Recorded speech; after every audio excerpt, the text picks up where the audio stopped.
മലയാളികൾ ആരും ഇനി സ്വന്തമായിട്ട് വീട് പണിയാനായിട്ട് പുറപ്പെടുന്ന എനിക്ക് തോന്നുന്നില്ല. കാരണം അതൊരു ടഫ് ജോബാണെന്നുള്ള അവർക്ക് മനസ്സിലായിട്ടുണ്ട്. ഒരു 10 വർഷം കൂടെ കഴിഞ്ഞാൽ കേരളത്തിലെ റിയൽ എസ്റ്റേറ്റിൻ്റെ ഒരു പ്രൊഡിക്ഷൻ എന്തായിരിക്കും കേരളത്തിൽ ഉണ്ടാകുമ്പോൾ ഒരു മാറ്റം? റിയൽ എസ്റ്റേറ്റിലും ബിസിനസ്സിലും ഉണ്ടാകുന്ന മാറ്റം നമ്മുടെ ഭരണത്തിനോടുകൂടി കടപ്പെട്ട് നിൽക്കുന്നതാണ്. ഒരു ഡെവലപ്മെന്റ് ഓറിയന്റഡ് ആയിട്ടുള്ള എക്കണോമി ക്രിയേറ്റ് ചെയ്യാനുള്ള ശ്രമമുള്ള ഒരു ഗവൺമെന്റിലൂടെ ഭരിക്കുകയാണ് എന്നുണ്ടെന്നുണ്ടെങ്കിൽ തീർച്ചയായിട്ടും കേരളത്തിൽ റിയൽ എസ്റ്റേറ്റിന്റെ ഭാവി ശോഭനമാണ്.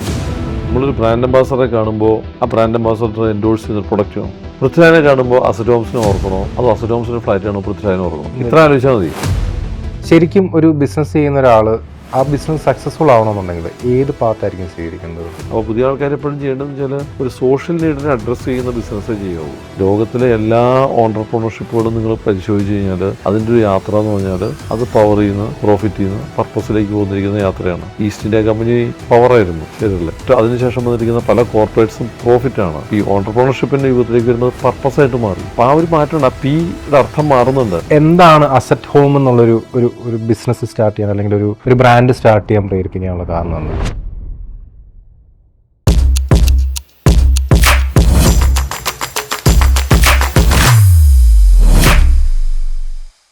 ഈ ആദ്യമായിട്ട് ബിസിനസ് ചെയ്യാൻ വേണ്ടി ഇറങ്ങുന്ന ഒരാളെ സംബന്ധിച്ചിടത്തോളം നമുക്ക് മുന്നിൽ വഴി കാട്ടാൻ ആൾക്കാരില്ല എന്നുള്ളതാണ് എല്ലാവരുടെയും പ്രശ്നം. എന്നെ സംബന്ധിച്ചോളം ആ ഒരു പ്രശ്നം എനിക്കുണ്ടായിരുന്നു. പക്ഷേ ഈ ഒരാളെ കണ്ടുമുട്ടുന്നതിന് മുന്നേ വരെ കുറേ കാര്യങ്ങൾ എനിക്ക് പഠിക്കാൻ പറ്റി. ഞാൻ ഓരോ ഷൂട്ടും ഓരോ മീറ്റിങ്ങും ഞാൻ ഷെഡ്യൂൾ ചെയ്യുമ്പോഴും കുറേ കാര്യങ്ങൾ എനിക്ക് പറയുന്നതിനകത്തു നിന്നാണെങ്കിലും നമ്മൾ ഡിസ്കസ് ചെയ്യുന്നതിനകത്താണെങ്കിലും കുറേ കാര്യങ്ങൾ എനിക്ക് അറിയാൻ പറ്റിയിട്ടുണ്ട്. അപ്പോൾ അങ്ങനെ ഒരാളെയാണ് നമ്മളിന്ന് ഇമ്പാക്ട് ഷോയിൽ കൊണ്ടുവന്നിട്ടുള്ളത്. അസറ്റ് ഹോംസിൻ്റെ founder Sunil sir. Sir, welcome to the show.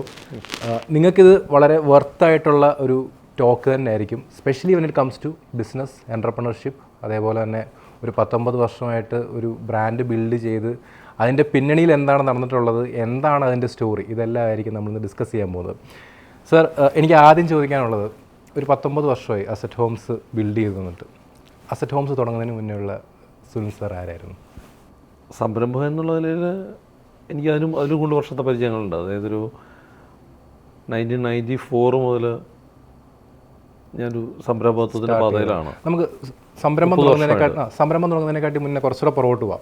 എവിടെയായിരുന്നു ജനിച്ചത്, പഠിച്ചത് എവിടെയായിരുന്നു, എന്തായിരുന്നു ബാക്ക്ഗ്രൗണ്ട്? എല്ലാവർക്കും ഉള്ള ഡൗട്ടാണല്ലോ ബിസിനസ് തുടങ്ങണമെങ്കിൽ ഭയങ്കരമായിട്ടുള്ള ഇംഗ്ലീഷ് മീഡിയം, ഭയങ്കര അടിപൊളി വിദ്യാഭ്യാസമൊക്കെ വേണമെന്നുള്ളത്. നമുക്ക് അങ്ങോട്ട് പോകാം. എന്തായിരുന്നു പഠിച്ചത്, എവിടെയായിരുന്നു പഠിച്ചത്?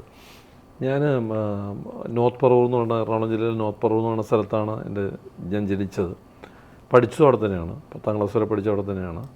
അതിനുശേഷം പ്രീ ഡിഗ്രി വിദ്യാഭ്യാസം ആരോ UC കോളേജിലായിരുന്നു. UC കോളേജിൽ നിന്ന് എഞ്ചിനീയറിംഗിന് പോയത് തൃശ്ശൂർ എഞ്ചിനീയറിംഗ് കോളേജിലാണ്. ഗവൺമെൻറ് എഞ്ചിനീയറിംഗ് കോളേജിലാണ്. തൃശ്ശൂർ എഞ്ചിനീയറിംഗ് കോളേജിലെ പഠനം കഴിഞ്ഞപ്പോഴാണ് കാര്യം മനസ്സിലായത്, പഠിച്ചുകൊണ്ട് കാര്യമൊന്നുമില്ല, ജോലിയൊന്നും കിട്ടില്ല എന്ന് കിട്ടില്ല എന്ന് വന്നപ്പോൾ. എഞ്ചിനീയറിംഗിൽ കോർ ഏതായിരുന്നു? ഞാൻ സിവിൽ എഞ്ചിനീയറാണ്, ബേസിക്കലി സിവിൽ എഞ്ചിനീയറാണ്. പൊതുവെ ഒരു ധാരണ എഞ്ചിനീയറിംഗ് കഴിഞ്ഞാൽ ജോലി കിട്ടില്ല എന്നാണെങ്കിലും എനിക്ക് ഒരു ജോലി കിട്ടി ആക്ച്വലി.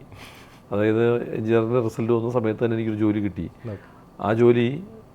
ആ ജോലിയിലൊരു ഗുണം കിട്ടിയെന്ന് വെച്ചാൽ ആ ജോലിയിൽ എൻ്റെ സീനിയറായിട്ട് അവിടെ ഉണ്ടായിരുന്ന ആളെന്ന് പറഞ്ഞു കഴിഞ്ഞാൽ കോതമംഗലം എഞ്ചിനീയറിംഗ് കോളേജിൽ പഠിക്കുകയും പിന്നീട് കുവൈറ്റിൽ ഒരുപാട് വർഷം ജോലി ചെയ്യുകയും ഈ ഇറാഖ് കുവൈറ്റ് വാർ വന്നപ്പോൾ അവിടെ നിന്ന് ഓടിപ്പോകുന്ന മലയാളികളുടെ കൂട്ടത്തിൽ തിരിച്ച് എറണാകുളത്ത് വരികയും ചെയ്തൊരു വ്യക്തിയായിരുന്നു. ശശീന്ദ്രൻ സാർ എന്ന് പറയും. ഈ ശശീന്ദ്രൻ സാറിൻ്റെ ഒരു അഡ്വാൻറ്റേജ് എന്താ വെച്ചാൽ അദ്ദേഹത്തിൻ്റെ എക്സ്പോഷർ എന്ന് പറഞ്ഞാൽ നമ്മുടെ ഇവിടുത്തെ നാട്ടിലെ സിവിൽ എഞ്ചിനീയറിംഗ് എക്സ്പോഷർ ആയിരുന്നില്ല. അദ്ദേഹം ജോലി ചെയ്ത് മുഴുവൻ കുവൈറ്റിലാണ്. അപ്പോൾ കുവൈറ്റിലൊന്നും പോവാതെ തന്നെ, അല്ലെങ്കിൽ മിഡിൽ ഈസ്റ്റൊന്നും പോവാതെ തന്നെ അവിടുത്തെ എക്സ്പോഷർ എല്ലാം കിട്ടിയ ഒരാളുടെ കീഴിലൊരു ഗുരുമുഖത്തു നിന്നും പഠിക്കുന്ന പോലെ എനിക്ക് പഠിക്കാൻ പറ്റിയ ഒരു വർഷം എന്നുള്ള വലിയ അഡ്വാൻറ്റേജ് ആയിരുന്നു. അതിൽ ഏറ്റവും ഭാഗ്യമായിട്ട് ഞാൻ കണക്കാക്കുന്നൊരു കാര്യം എന്ന് വെച്ചാൽ ഇദ്ദേഹത്തിൻ്റെ ഒരു പ്രധാന ജോലി എന്ന് പറഞ്ഞാൽ ആ സൈറ്റിലെ വർക്ക് മാനേജ് ചെയ്യുന്നതിനപ്പുറത്ത് എന്നെ പഠിപ്പിക്കുക എന്നുള്ളായിരുന്നു. അപ്പോൾ ഈ എന്നെ സംബന്ധിച്ചിടത്തോളൊരു പ്രശ്നം എന്ന് വെച്ചാൽ ഇദ്ദേഹം പഠിപ്പിച്ചുകൊണ്ടിരിക്കുന്നു എന്നുള്ളതായിരുന്നു എൻ്റെ ഏറ്റവും വലിയ പ്രശ്നം. അതുകൊണ്ട് അപ്പോൾ ഞാനതിന് പ്രിപ്പയർഡായിട്ട് വേണം ഓരോ ദിവസം അവിടെ ചെല്ലാനായിട്ട്. അപ്പോൾ അങ്ങനത്തെ ഒരു പാഷനേറ്റായിട്ടൊരു ജോബിനെ എങ്ങനെ അപ്രോച്ച് ചെയ്യാം എന്നുള്ളൊരു തോന്നൽ ഉണ്ടാക്കിയെടുത്തതിൽ ശശീന്ദ്രൻ സാറിന് വലിയ പങ്കുണ്ട്. അതിപ്പോഴും ഞാൻ വളരെ നന്ദിയോടെ സ്മരിക്കുന്നൊരു ഘടകമാണ്. കാരണം എല്ലാവർക്കും കിട്ടുന്നൊരു, എനിക്ക് തോന്നുന്നു എൻ്റെ ക്ലാസ്സിൽ എൻ്റെ കൂടെ പഠിച്ചവർക്ക് പലർക്കും കിട്ടാതെ പോയൊരു അനുഭവം ഇത് തന്നെയായിരിക്കും. സംഭവം ഐ വാസ് ഏബിൾ ടു എന്താ പറയുക വർക്ക് വിത്ത് ഹിം.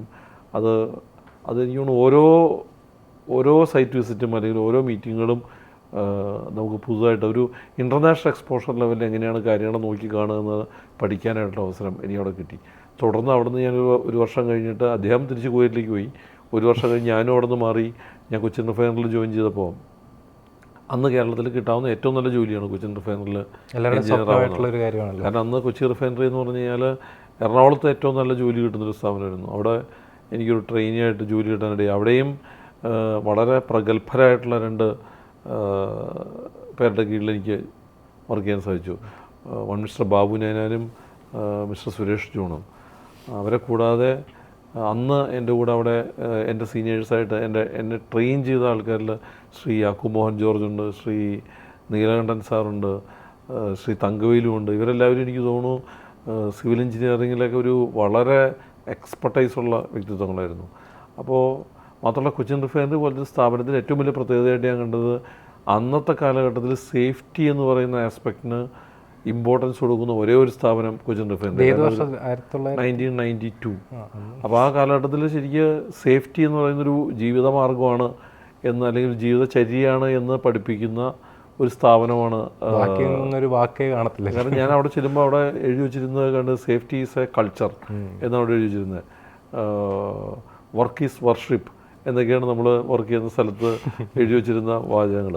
മാത്രമല്ല ഒരു സ്ട്രിക്റ്റ് ആയിട്ടുള്ള ഡിസിപ്ലിനിൽ വളരെ സ്ട്രിക്റ്റ് ആയിട്ടുള്ളൊരു എൻവയോൺമെൻറ്റിൽ രാവിലെ 8:30 നമ്മൾ അതിനകത്ത് കടന്നു കഴിഞ്ഞാൽ ഞങ്ങൾ സാധാരണ 2 ഷിഫ്റ്റ് ചെയ്യേണ്ടേ വരാറുള്ളൂ. 2 ഷിഫ്റ്റ് കഴിഞ്ഞ് നമ്മൾ പുറത്തേക്ക് ഇറങ്ങുമ്പോൾ അത് 16 മണിക്കൂർ കണ്ടിന്യൂസ് ജോബ് കഴിഞ്ഞ് നമ്മൾ പുറത്തിറങ്ങുമ്പോൾ നമ്മൾ ഒരുപാട് കാര്യങ്ങൾ ലേൺ ചെയ്ത് പുറത്തേക്ക് വരുന്നൊരു അനുഭവം ഉണ്ടായിരുന്നു. ആ 2 വർഷം, അതായത് ഈ institute of human resource development for ഇലക്ട്രോണിക്സിൽ ശശി സാറിൻ്റെ കീഴിൽ വർക്ക് ചെയ്ത ആദ്യത്തെ വർഷവും പിന്നീട് വർക്ക് ചെയ്ത കൊച്ചിൻ റിഫൈനറിൽ 1 വർഷവും ശരിക്കും പറഞ്ഞാൽ വലിയ ഫൗണ്ടേഷനായിരുന്നു നമ്മുടെ സമയമെടുത്തത്. കാരണം നമ്മൾ എഞ്ചിനീയറിംഗ് കോളേജിൽ പഠിച്ച 4 കൊല്ലം പഠിച്ചതിനൊക്കെ അപ്പുറത്ത് ഉള്ള ഒരുപാട് കാര്യങ്ങൾ പഠിക്കാനും മനസ്സിലാക്കാനും പ്രാക്ടിക്കൽ സൈഡിൽ അത് അബ്സോർബ് ചെയ്യാനും അത് പ്രയോഗിക്കാനൊക്കെ ഉള്ള വലിയൊരു അവസരം ആ 2 വർഷം ലഭിച്ചു. ഇവിടെ ഞാനൊരു കാണുന്ന വലിയ ദൈവാനുഗ്രഹം എന്ന് പറഞ്ഞാൽ കൊച്ചിൻ റിഫൈനറി എന്നെ പെർമനൻ്റൊന്നും ആക്കിയില്ല. 1 വർഷം കഴിഞ്ഞപ്പോൾ കൊച്ചിൻ റിഫൈനറിയിൽ ട്രെയിനിങ് പീരീഡ് കഴിഞ്ഞ് പുറത്തേക്ക് ഇറങ്ങി കഴിഞ്ഞപ്പോൾ അവിടെയും ഒരു ദൈവത്തിൻ്റെ ഒരു അദൃശ്യ സ്പർശം ഉണ്ടായെന്ന് പറയാവുന്ന കാര്യം എന്ന് വെച്ചാൽ ബാംഗ്ലൂർ ബേസ്ഡ് ആയിട്ടുള്ള ഒരു ആർക്കിടെക്റ്റ് കൊച്ചിയിൽ അദ്ദേഹം ചെയ്യാൻ വരുന്ന ഒരു അപ്പാർട്ട്മെൻറ്റ് പ്രോജക്റ്റിൻ്റെ സൈറ്റ് എഞ്ചിനീയറായിട്ട് എന്നെ അപ്പോയിൻ്റ് ചെയ്യുന്നത് വളരെ സന്തോഷത്തോടെ ഞാൻ ചോദിച്ചത്. പക്ഷേ പിന്നീടാണ് ഞാൻ മനസ്സിലാക്കിയത് ഒരു സൈറ്റ് എഞ്ചിനീയർ ജോബായിരുന്നില്ല, മറിച്ച് എൻ്റെ ജോബ് പ്രൊഫൈൽ എന്ന് പറഞ്ഞു കഴിഞ്ഞാൽ അവിടുത്തെ ലോഡിങ് ആൻഡ് അൺലോഡിങ് പ്രശ്നം മുതൽ യൂണിയൻ ഇഷ്യൂസ് മുതൽ നൈബേഴ്സായിട്ടുള്ള പ്രോബ്ലംസ് മുതൽ ഫ്ലാറ്റ് വിൽപ്പന മുതൽ കസ്റ്റമർ സർവീസ് മുതൽ കളക്ഷൻ മുതൽ പേയ്മെൻറ്റ് ഡിസ്ട്രിബ്യൂഷൻ മുതൽ മൊത്തം ബിസിനസ്സും ചെയ്യേണ്ട ഒരു സ്ഥലത്താണ് ഞാൻ ചെന്ന് പെട്ടത്. എനിക്ക് പിന്നീടാണ് മനസ്സിലായത്. അത് ശരിക്കും ഒരു ഫൗണ്ടേഷൻ തന്നെ ആയിരുന്നു. അല്ലാതപ്പോൾ ഞാൻ പറയാം ഒരു സ്റ്റെപ്പ് ബൈ സ്റ്റെപ്പായിട്ട് ശരിക്കും സംഭവ ദൈവം നമ്മളെ ഇങ്ങനെ ഒരു ബിൽഡറാക്കി എടുക്കുമായിരുന്നു എനിക്ക് തോന്നുന്നത്. കാരണം അതൊരു ശരിക്കും അങ്ങനത്തെ ഒരു അനുഭവം എനിക്ക് ജീവിതത്തിലുണ്ട്. ഈ 3 വർഷവും, അത് ആദ്യത്തെ വർഷം ഈ ശശീന്ദ്രൻ സാറിൻ്റെ കീഴിൽ ലഭിച്ചൊരു ട്രെയിനിങ്ങും പിന്നീട് കൊച്ചിൻ റിഫൈനറി പോലത്തെ ഒരു നല്ല ഓർഗനൈസേഷനകത്ത് ലഭിച്ചൊരു ട്രെയിനിങ്ങും അതിനുശേഷം ഈ ഒരു ഒറ്റയാളായിട്ടൊരു പ്രോജക്റ്റ് കൈകാര്യം, ചെറിയ പ്രോജക്റ്റാണ്, 12 ഫ്ലാറ്റിൻ്റെ പ്രോജക്റ്റ്, അത് കൈകാര്യം ചെയ്ത് 8 മാസം കൊണ്ട് നിർമ്മാണം പൂർത്തിയാക്കി കസ്റ്റമേഴ്സിന് ഹാൻഡ് ഓവർ ചെയ്യാൻ ലഭിച്ച ഒരു എക്സ്പോഷറും ആക്ച്വലി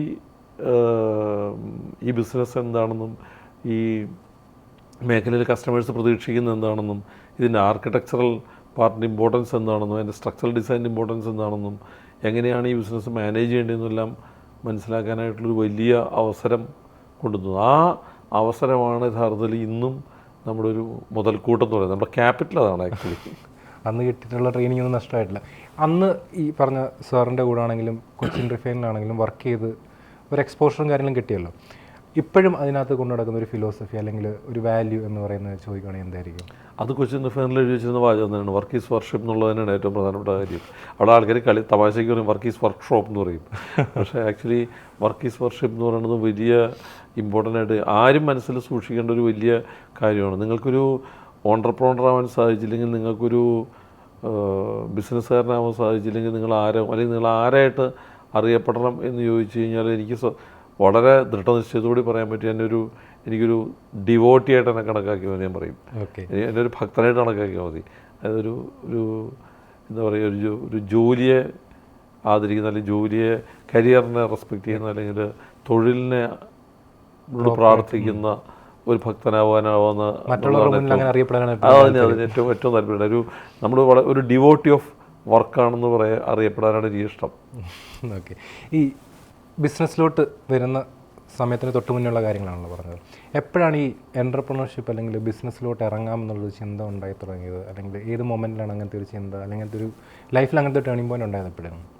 അല്ല, ഞാൻ ഇവിടെ ഈ 3 വർഷത്തെ ജോലി കഴിയുന്ന സമയത്തിന് മുമ്പ് തന്നെ, അതായത് കൊച്ചിൻ റിഫൈനറിൽ വർക്ക് ചെയ്യുന്ന സമയത്ത്, പുറത്തേക്ക് വരുന്ന സമയം മുതൽ തന്നെ കോൺട്രാക്ട് ജോബുകൾ ചെയ്യുന്നുണ്ടായിരുന്നു. ഞാനും എൻ്റെ ഒരു സുഹൃത്തും ചേർന്നിട്ട്. അപ്പോൾ ഞങ്ങൾ വീടുകളുടെ എക്സ്റ്റൻഷൻ ചെയ്യുന്നുണ്ടായിരുന്നു, ചെറിയ വീടുകൾ ചെയ്യുന്നുണ്ടായിരുന്നു. എനിക്ക് ശരിക്കും ആദ്യമായിട്ട് ഒരു വീട് പണിയാനായിട്ടുള്ള കോൺട്രാക്ട് തന്നത് കൊച്ചിൻ റിഫൈനറിലെ എൻ്റെ ഒരു കൊളീഗാണ്. കൂടെ വർക്ക് ചെയ്ത ആളാണ്. അദ്ദേഹത്തിൻ്റെ പേര് പീറ്റർ എന്നായിരുന്നു. പീറ്ററിൻ്റെ വീടാണ് ആദ്യമായിട്ട് ഞാൻ സ്വന്തമായിട്ട് പണിയുന്നൊരു വീട്. അതിനുശേഷം എൻ്റെ ബോസായിരുന്ന ശ്രീ സുരേഷ് ജോണിൻ്റെ വീടിൻ്റെ മുകളിൽ ഒരു ഫ്ലോർ പണിയാനുള്ള കോൺട്രാക്ട് ചെയ്തിട്ടുണ്ട്. അവിടെ തന്നെ റിഫൈനറിൽ ഞങ്ങളുടെ കൂടെ വർക്ക് ചെയ്യുന്ന രഘു എന്ന് പറയുന്ന ഒരാളുടെ വീട്, പുറത്തെങ്ങും പോകണമെന്നില്ല, എല്ലാത്തും കൊച്ചിൻ റിഫൈനറിൻ്റെ അകത്ത് തന്നെ 2 or 3 വീടുകൾ പണിയാനുള്ള ഭാഗ്യം ഉണ്ടായിട്ട് പിന്നീട് ഒരുപാട് വീടുകൾ പണിതു. ഒരുപാട് വീടുകളും ഒരുപാട് കമേഴ്ഷ്യൽ ബിൽഡിങ്ങുകളും ഒരുപാട് കൺസ്ട്രക്ഷൻ ആക്ടിവിറ്റീസിൽ ഇൻവോൾവ് ആവാൻ സാധിക്കുകയും അതുവഴി ഒരു ചെറിയ ടീമിനെ ക്രിയേറ്റ് ചെയ്യാനും എനിക്ക് ആ സമയത്ത് സാധിച്ചിരുന്നു.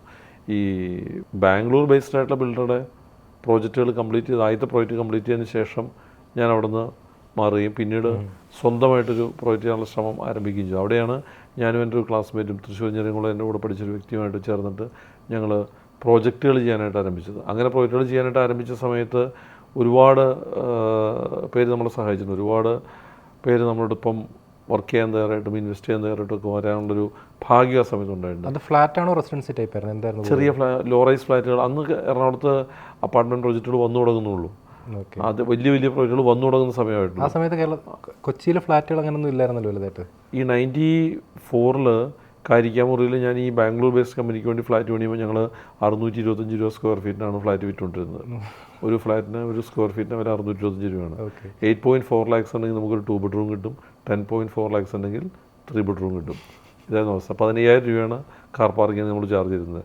കവേർഡ് ആയിട്ടുള്ള ഗരാജായിട്ട് കിട്ടണമെങ്കിൽ 35,000 രൂപ. അതെല്ലാം പൂജ്യങ്ങളൊക്കെ പൂജ്യങ്ങൾ കൂടി മാത്രമേ ഉള്ളൂ. അപ്പോൾ ഇന്ന് കാരിക്കാമുറി പോലത്തെ ഒരു സ്ഥലത്ത് ഒരു 15,000 രൂപയും കൊടുക്കേണ്ടി വരും സ്ക്വയർ ഫീറ്റിന് ഫ്ലാറ്റ് വേണം എന്നുണ്ടെങ്കിൽ.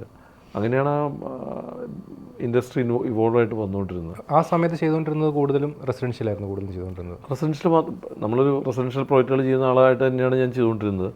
ഞങ്ങൾ രണ്ടുപേരോട് ചേർന്നിട്ട് ഏകദേശം 15ഓളം പ്രോജക്റ്റുകൾ 2006 വരെയുള്ള പീരീഡിൽ നിർമ്മാണം പൂർത്തിയാക്കി ഹാൻഡ് ഓവർ ചെയ്യുന്നുണ്ട്. ഏകദേശം 400ഓളം ഫ്ലാറ്റുകൾ നിർമ്മാണം പൂർത്തിയാക്കി ഹാൻഡ് ഓവർ ചെയ്യാൻ സാധിച്ചിട്ടുണ്ട്.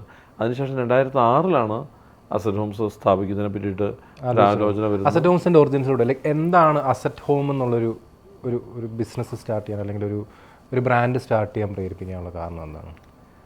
അതായത് ഇതിനകത്ത് പ്രധാനപ്പെട്ട കാര്യം എന്ന് പറയുന്നത്, നമ്മുടെ ഈ ബിസിനസ്സിലൊരു 94 മുതൽ 96 മുതൽ 2006 10-12 വർഷക്കാലത്തെ പരിചയത്തിൽ നമുക്ക് മനസ്സിലായത് ഈ ബിസിനസ്സിനകത്ത് ഒരു കസ്റ്റമർ സെൻട്രിസിറ്റിയുടെ ഒരു ആവശ്യകത ഉണ്ടെന്നുള്ളൊരു തോന്നൽ വ്യക്തമായിട്ടുണ്ടായിരുന്നു. കാരണം വെച്ചാൽ നമ്മുടെ ഈ പറയാറില്ലേ, ഈ മെക്സിക്കോ പോലത്തെ നഗരങ്ങളിൽ റിയൽ എസ്റ്റേറ്റ് ഇൻഡസ്ട്രി നടത്തിരുന്ന ആൾക്കാർ അവിടുത്തെ ഏറ്റവും മാഫിയ ആയിട്ട് ബന്ധപ്പെട്ട ആൾക്കാരായിരുന്നു. അപ്പോൾ അവരെന്ന് വെച്ചാൽ ഫ്ലാറ്റ് ബുക്ക് ചെയ്ത ആൾക്കാർ ഫ്ലാറ്റിൻ്റെ കീ ചോദിച്ച് വരുമ്പോൾ അവർ മേശ ഡ്രോവർ തോക്കെടുത്ത് നേരെ കാണിക്കുന്നവരാണ്. അപ്പോൾ ഗവൺമെൻറ് നിവൃത്തിയില്ലാണ്ടെന്ന് വെച്ചാൽ പിന്നീട് വലിയ നിയമങ്ങളോടെ കൊണ്ടുവന്നു. അതായത് അണ്ടർ കൺസ്ട്രക്ഷൻ പ്രോപ്പർട്ടി വിൽക്കാൻ പറ്റില്ല, കംപ്ലീറ്റ് ചെയ്ത് പണി തീർത്ത് ആൾക്കാർക്ക് താമസിച്ച് നോക്കിയതിന് ശേഷം മാത്രമേ അനൗൺസ് ചെയ്യാൻ പറ്റുള്ളൂ. എനിക്കൊന്ന് ആ സമയത്ത് കുറേ വിവാദങ്ങളുണ്ട്, ഇപ്പോഴും പണി തീരാത്ത പല ഫ്ലാറ്റുകളും കൊച്ചിയിൽ. അപ്പോൾ ആ സമയത്ത് കസ്റ്റമേഴ്സ് വല്ലാണ്ട് സഫർ ചെയ്യും. പക്ഷെ അപ്പോൾ ആ സമയത്ത് ബാക്കിയുള്ള പ്രൊഡക്റ്റുകളൊന്നും അങ്ങനെ ഇല്ല.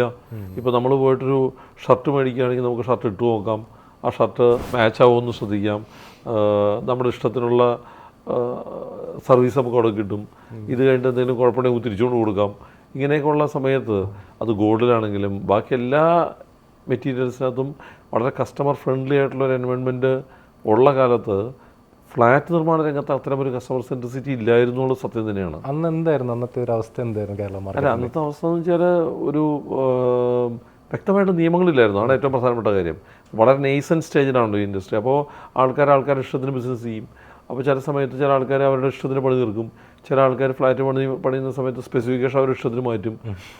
കമ്മിറ്റഡ് ആയിട്ടുള്ള കാര്യങ്ങൾ ചിലപ്പോൾ ചെയ്ത് കൊടുക്കില്ല, പ്രോമിസ് ഡെലിവറി ആവില്ല. അപ്പോൾ അങ്ങനെയൊക്കെ വരുമ്പോൾ ആ ഇൻഡസ്ട്രി ഒരു വല്ലാത്തൊരു ടർബുലൻസ് സ്റ്റേജ് കൂടെ പോയിക്കൊണ്ടിരുന്നത്. അപ്പോഴാണ് വളരെ കസ്റ്റമർ സെൻട്രിക് ആയിട്ട് പ്രവർത്തിക്കാൻ തയ്യാറായിട്ടുള്ള പല ബിൽഡർമാരും ആ ഇൻഡസ്ട്രിയിലേക്ക് വരികയും ആ ഇൻഡസ്ട്രി ഒരു നവീകരണത്തിൻ്റെ പാതയിലേക്ക് കടക്കുകയും ചെയ്തത്.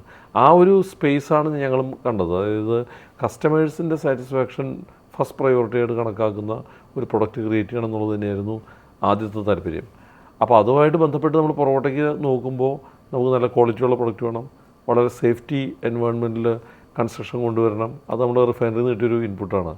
ഒപ്പം തന്നെ ടൈം ലൈൻസ് വളരെ കൃത്യമായിട്ട് പാലിക്കപ്പെടണം. കോസ്റ്റിംഗ് അത് വളരെ കൃത്യത ഉണ്ടാവണം. ഒരു കൃത്യമായിട്ടുള്ളൊരു പ്രീ എസ്റ്റിമേറ്റഡ് കോസ്റ്റിനകത്ത് വർക്ക് തീർക്കാൻ സാധിക്കുക, അല്ലെങ്കിൽ ആ എസ്റ്റിമേഷനുള്ളിൽ തന്നെ നിർത്തിക്കൊണ്ട് ലാഭം കണ്ടെത്താൻ സാധിക്കുക എന്നുള്ളതൊക്കെ വളരെ കൃത്യമായിട്ടൊരു പ്രൊഫഷണലിസമാണ്. അപ്പോൾ ഇത്തരം കാര്യങ്ങളെല്ലാം ഉള്ളൊരു ഓർഗനൈസേഷൻ ക്രിയേറ്റ് ചെയ്യുക എന്നുള്ള ശ്രമത്തിൻ്റെ ഭാഗമായിട്ടാണ് അസറ്റ് ഹോംസ് സ്ഥാപിക്കുന്നത്. ഓക്കെ, അസറ്റ് ഹോംസ് എന്നുള്ള പേരിലോട്ട് വരാൻ എന്തെങ്കിലും പ്രത്യേക സ്പെസിഫിക് ആയിട്ടുള്ള റീസൺ എന്തെങ്കിലും ഉണ്ടോ? അല്ല, ആ സമയത്ത് പല ആൾക്കാരുടെയും വായിൽ വന്നിരുന്നൊരു വാക്ക് ഒരു ഫ്ലാറ്റ് വാങ്ങിച്ചത് ലയബിലിറ്റിയായി മാറിയെന്ന് പലരും പറയാറുണ്ട്. ഈ ലയബിലിറ്റിയുടെ ഒരു ഓപ്പോസിറ്റ് പദത്തിൽ അന്വേഷിച്ചപ്പോഴാണ് ഈ അസറ്റ് എന്നുള്ള വാക്ക് കിട്ടിയത്. കാരണം അന്ന് പല ആൾക്കാർക്കും അവർ ആഗ്രഹിച്ച് മോഹിച്ച് വാങ്ങിക്കുന്ന അപ്പാർട്ട്മെൻറ്റുകൾ ഡെലിവറി ചെയ്ത് കയ്യിൽ കിട്ടുമ്പോൾ അതൊരു ലയബിലിറ്റി ആയിട്ട് അവർക്ക് മാറുന്നൊരവസ്ഥ മാർക്കറ്റിലുണ്ടായിരുന്നു. അപ്പോൾ അതിനൊരു മാറ്റം ഉണ്ടാവുക എന്നുള്ള ആഗ്രഹത്തോടെയാണ് അസറ്റ് എന്നുള്ള പേരിലേക്ക് എത്തിച്ചേർന്നത്. അടിപൊളി.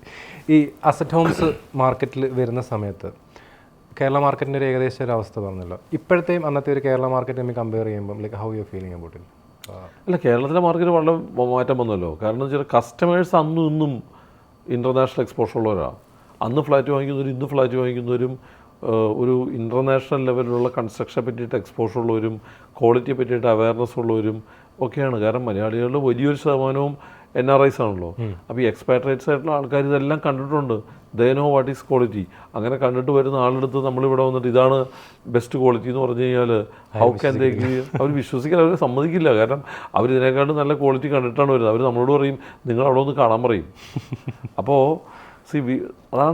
അതായിരുന്നു ഈ ബിസിനസ് ഏറ്റവും വലിയ ചലഞ്ച്. കാരണം നിങ്ങളുടെ കസ്റ്റമർ നിങ്ങളെക്കാട്ടിലും എക്സ്പോഷർ ഉള്ളവരാണ്, നിങ്ങളെക്കാട്ടിലും ഈ ബിസിനസ്സിനെ പറ്റി അറിയാവുന്നവരാണ്, നിങ്ങളെക്കാട്ടിലും ചിന്തിച്ചിട്ടാണ് വരുന്നത്. അപ്പോൾ അങ്ങനെയുള്ള കസ്റ്റമേഴ്സാണ് ഇന്നും അന്നും ഉള്ളത്. ഇന്നത്തെ വ്യത്യാസം എന്ന് വെച്ചാൽ ഇന്ന് റെഗുലേറ്ററി അതോറിറ്റി വന്നു, ബിൽഡേഴ്സിൻ്റെ എക്സ്പോഷർ വ്യത്യാസം വന്നു, കസ്റ്റമേഴ്സ് കൂടുതൽ ഷാർപ്പായി.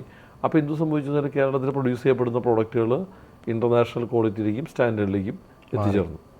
അത് വലിയൊരു വ്യത്യാസം തന്നെയാണ്. നമ്മൾ ഈ അസറ്റ് ഹോംസ് തുടങ്ങുന്നതിനെയും അതേപോലെ ഈ ഇൻഡസ്ട്രി എക്സ്പോഷറിനും ഇടയ്ക്കത്തെ ഒരു ടൈം പീരീഡ് നമ്മൾ കുറച്ച് നാൾ പുറത്ത് പഠിക്കാൻ പോയി എന്നുള്ളൊരു കാര്യമാണ്. ഞാൻ അസറ്റ് ഹോംസ് സ്ഥാപിച്ച് കുറച്ച് നാളുകൾക്ക് ശേഷമാണ് ഞാൻ പഠിക്കാൻ പോയത്. ഓക്കെ. കാരണം അസറ്റ് ഹോംസ് കാരണം ഈ ഹാർവാർഡ് പോലുള്ള സ്ഥലങ്ങളിലോ അല്ലെങ്കിൽ IIM പോലുള്ള സ്ഥലങ്ങളിലോ എല്ലാം നമ്മൾ പഠിക്കാനായിട്ട് അപ്ലൈ ചെയ്യുമ്പോൾ നമുക്കൊരു പ്രൊഫഷണൽ എക്സ്പീരിയൻസ് ആവശ്യമുണ്ട്. എനിക്ക് ഏകദേശം 20 വർഷത്തോളം എക്സ്പീരിയൻസ് ഉണ്ടെങ്കിൽ മാത്രമേ എനിക്ക് ഹാർവാർഡിൽ അപ്ലൈ ചെയ്യാൻ പറ്റുള്ളൂ. അപ്പോൾ അതിന് ശേഷമാണ് ഞാനവിടെ പഠിക്കാനായിട്ട് പോയത്. അത് സത്യത്തിൽ എന്താ ഉണ്ടായെന്ന് വെച്ചാൽ നമ്മൾ ഈ കൊച്ചിൻ റിഫൈനറിയിൽ നിന്നും എല്ലാം കിട്ടിയ ഒരു ഊർജ്ജം വെച്ചിട്ടാണ് നമ്മൾ ഈ വർക്ക് ചെയ്തുകൊണ്ടിരുന്നത്. ആ ഊർജ്ജമൊക്കെ കുറച്ച് കഴിയുമ്പോൾ ഇല്ലാണ്ടായി. 2006 ഇത് തുടങ്ങിയൊരു 2010-13 ആയപ്പോഴത്തേക്കും പുതിയതായിട്ടൊന്നും ചെയ്യാനായിട്ടുള്ള കാര്യങ്ങൾ നമ്മുടെ കയ്യിൽ ഇല്ലയെന്ന് തോന്നി വന്നപ്പോഴാണ് പഠനം ഒരു തുടർ പ്രക്രിയയാണെന്നും അത് തുടർന്നുകൊണ്ടേ ഇരുന്നാൽ മാത്രമേ നമുക്ക് പുതിയ കാര്യങ്ങൾ കിട്ടുള്ളൂ എന്നുള്ള തോന്നൽ വന്നത്. അങ്ങനെയാണ് ഞാൻ പഠിക്കാനായിട്ട് തീരുമാനിച്ചത്. ലൈക്ക് അവിടെ എന്തായിരുന്നു പഠിക്കാൻ പോയത്, എന്തായിരുന്നു അതിൻ്റെ ഡീറ്റെയിലിംഗ്? 2 സ്ഥലത്തും ഞാൻ IIM-ലും ഹാർവാർഡിലും ചെയ്ത രണ്ടും റിയൽ എസ്റ്റേറ്റ് മാനേജ്മെൻറ്റ് തന്നെയാണ്. ഈ real estate management international real estate മാനേജ്മെൻറ്റിന് നല്ല എക്സ്പോഷറാണ് ഹാർവാർഡ് വന്നത്. കാരണം എൻ്റെ ക്ലാസ്സിൽ 90 രാജ്യങ്ങളിൽ നിന്നുള്ള ആൾക്കാരുണ്ടായിരുന്നു. 90 രാജ്യങ്ങളിൽ നിന്നുള്ള 20 വർഷത്തോളം എക്സ്പീരിയൻസുള്ള പ്രൊഫഷണലായിട്ടുള്ള ആൾക്കാരുണ്ടായിരുന്നു. എത്ര വർഷത്തെ കോഴ്സായിരുന്നു അത്?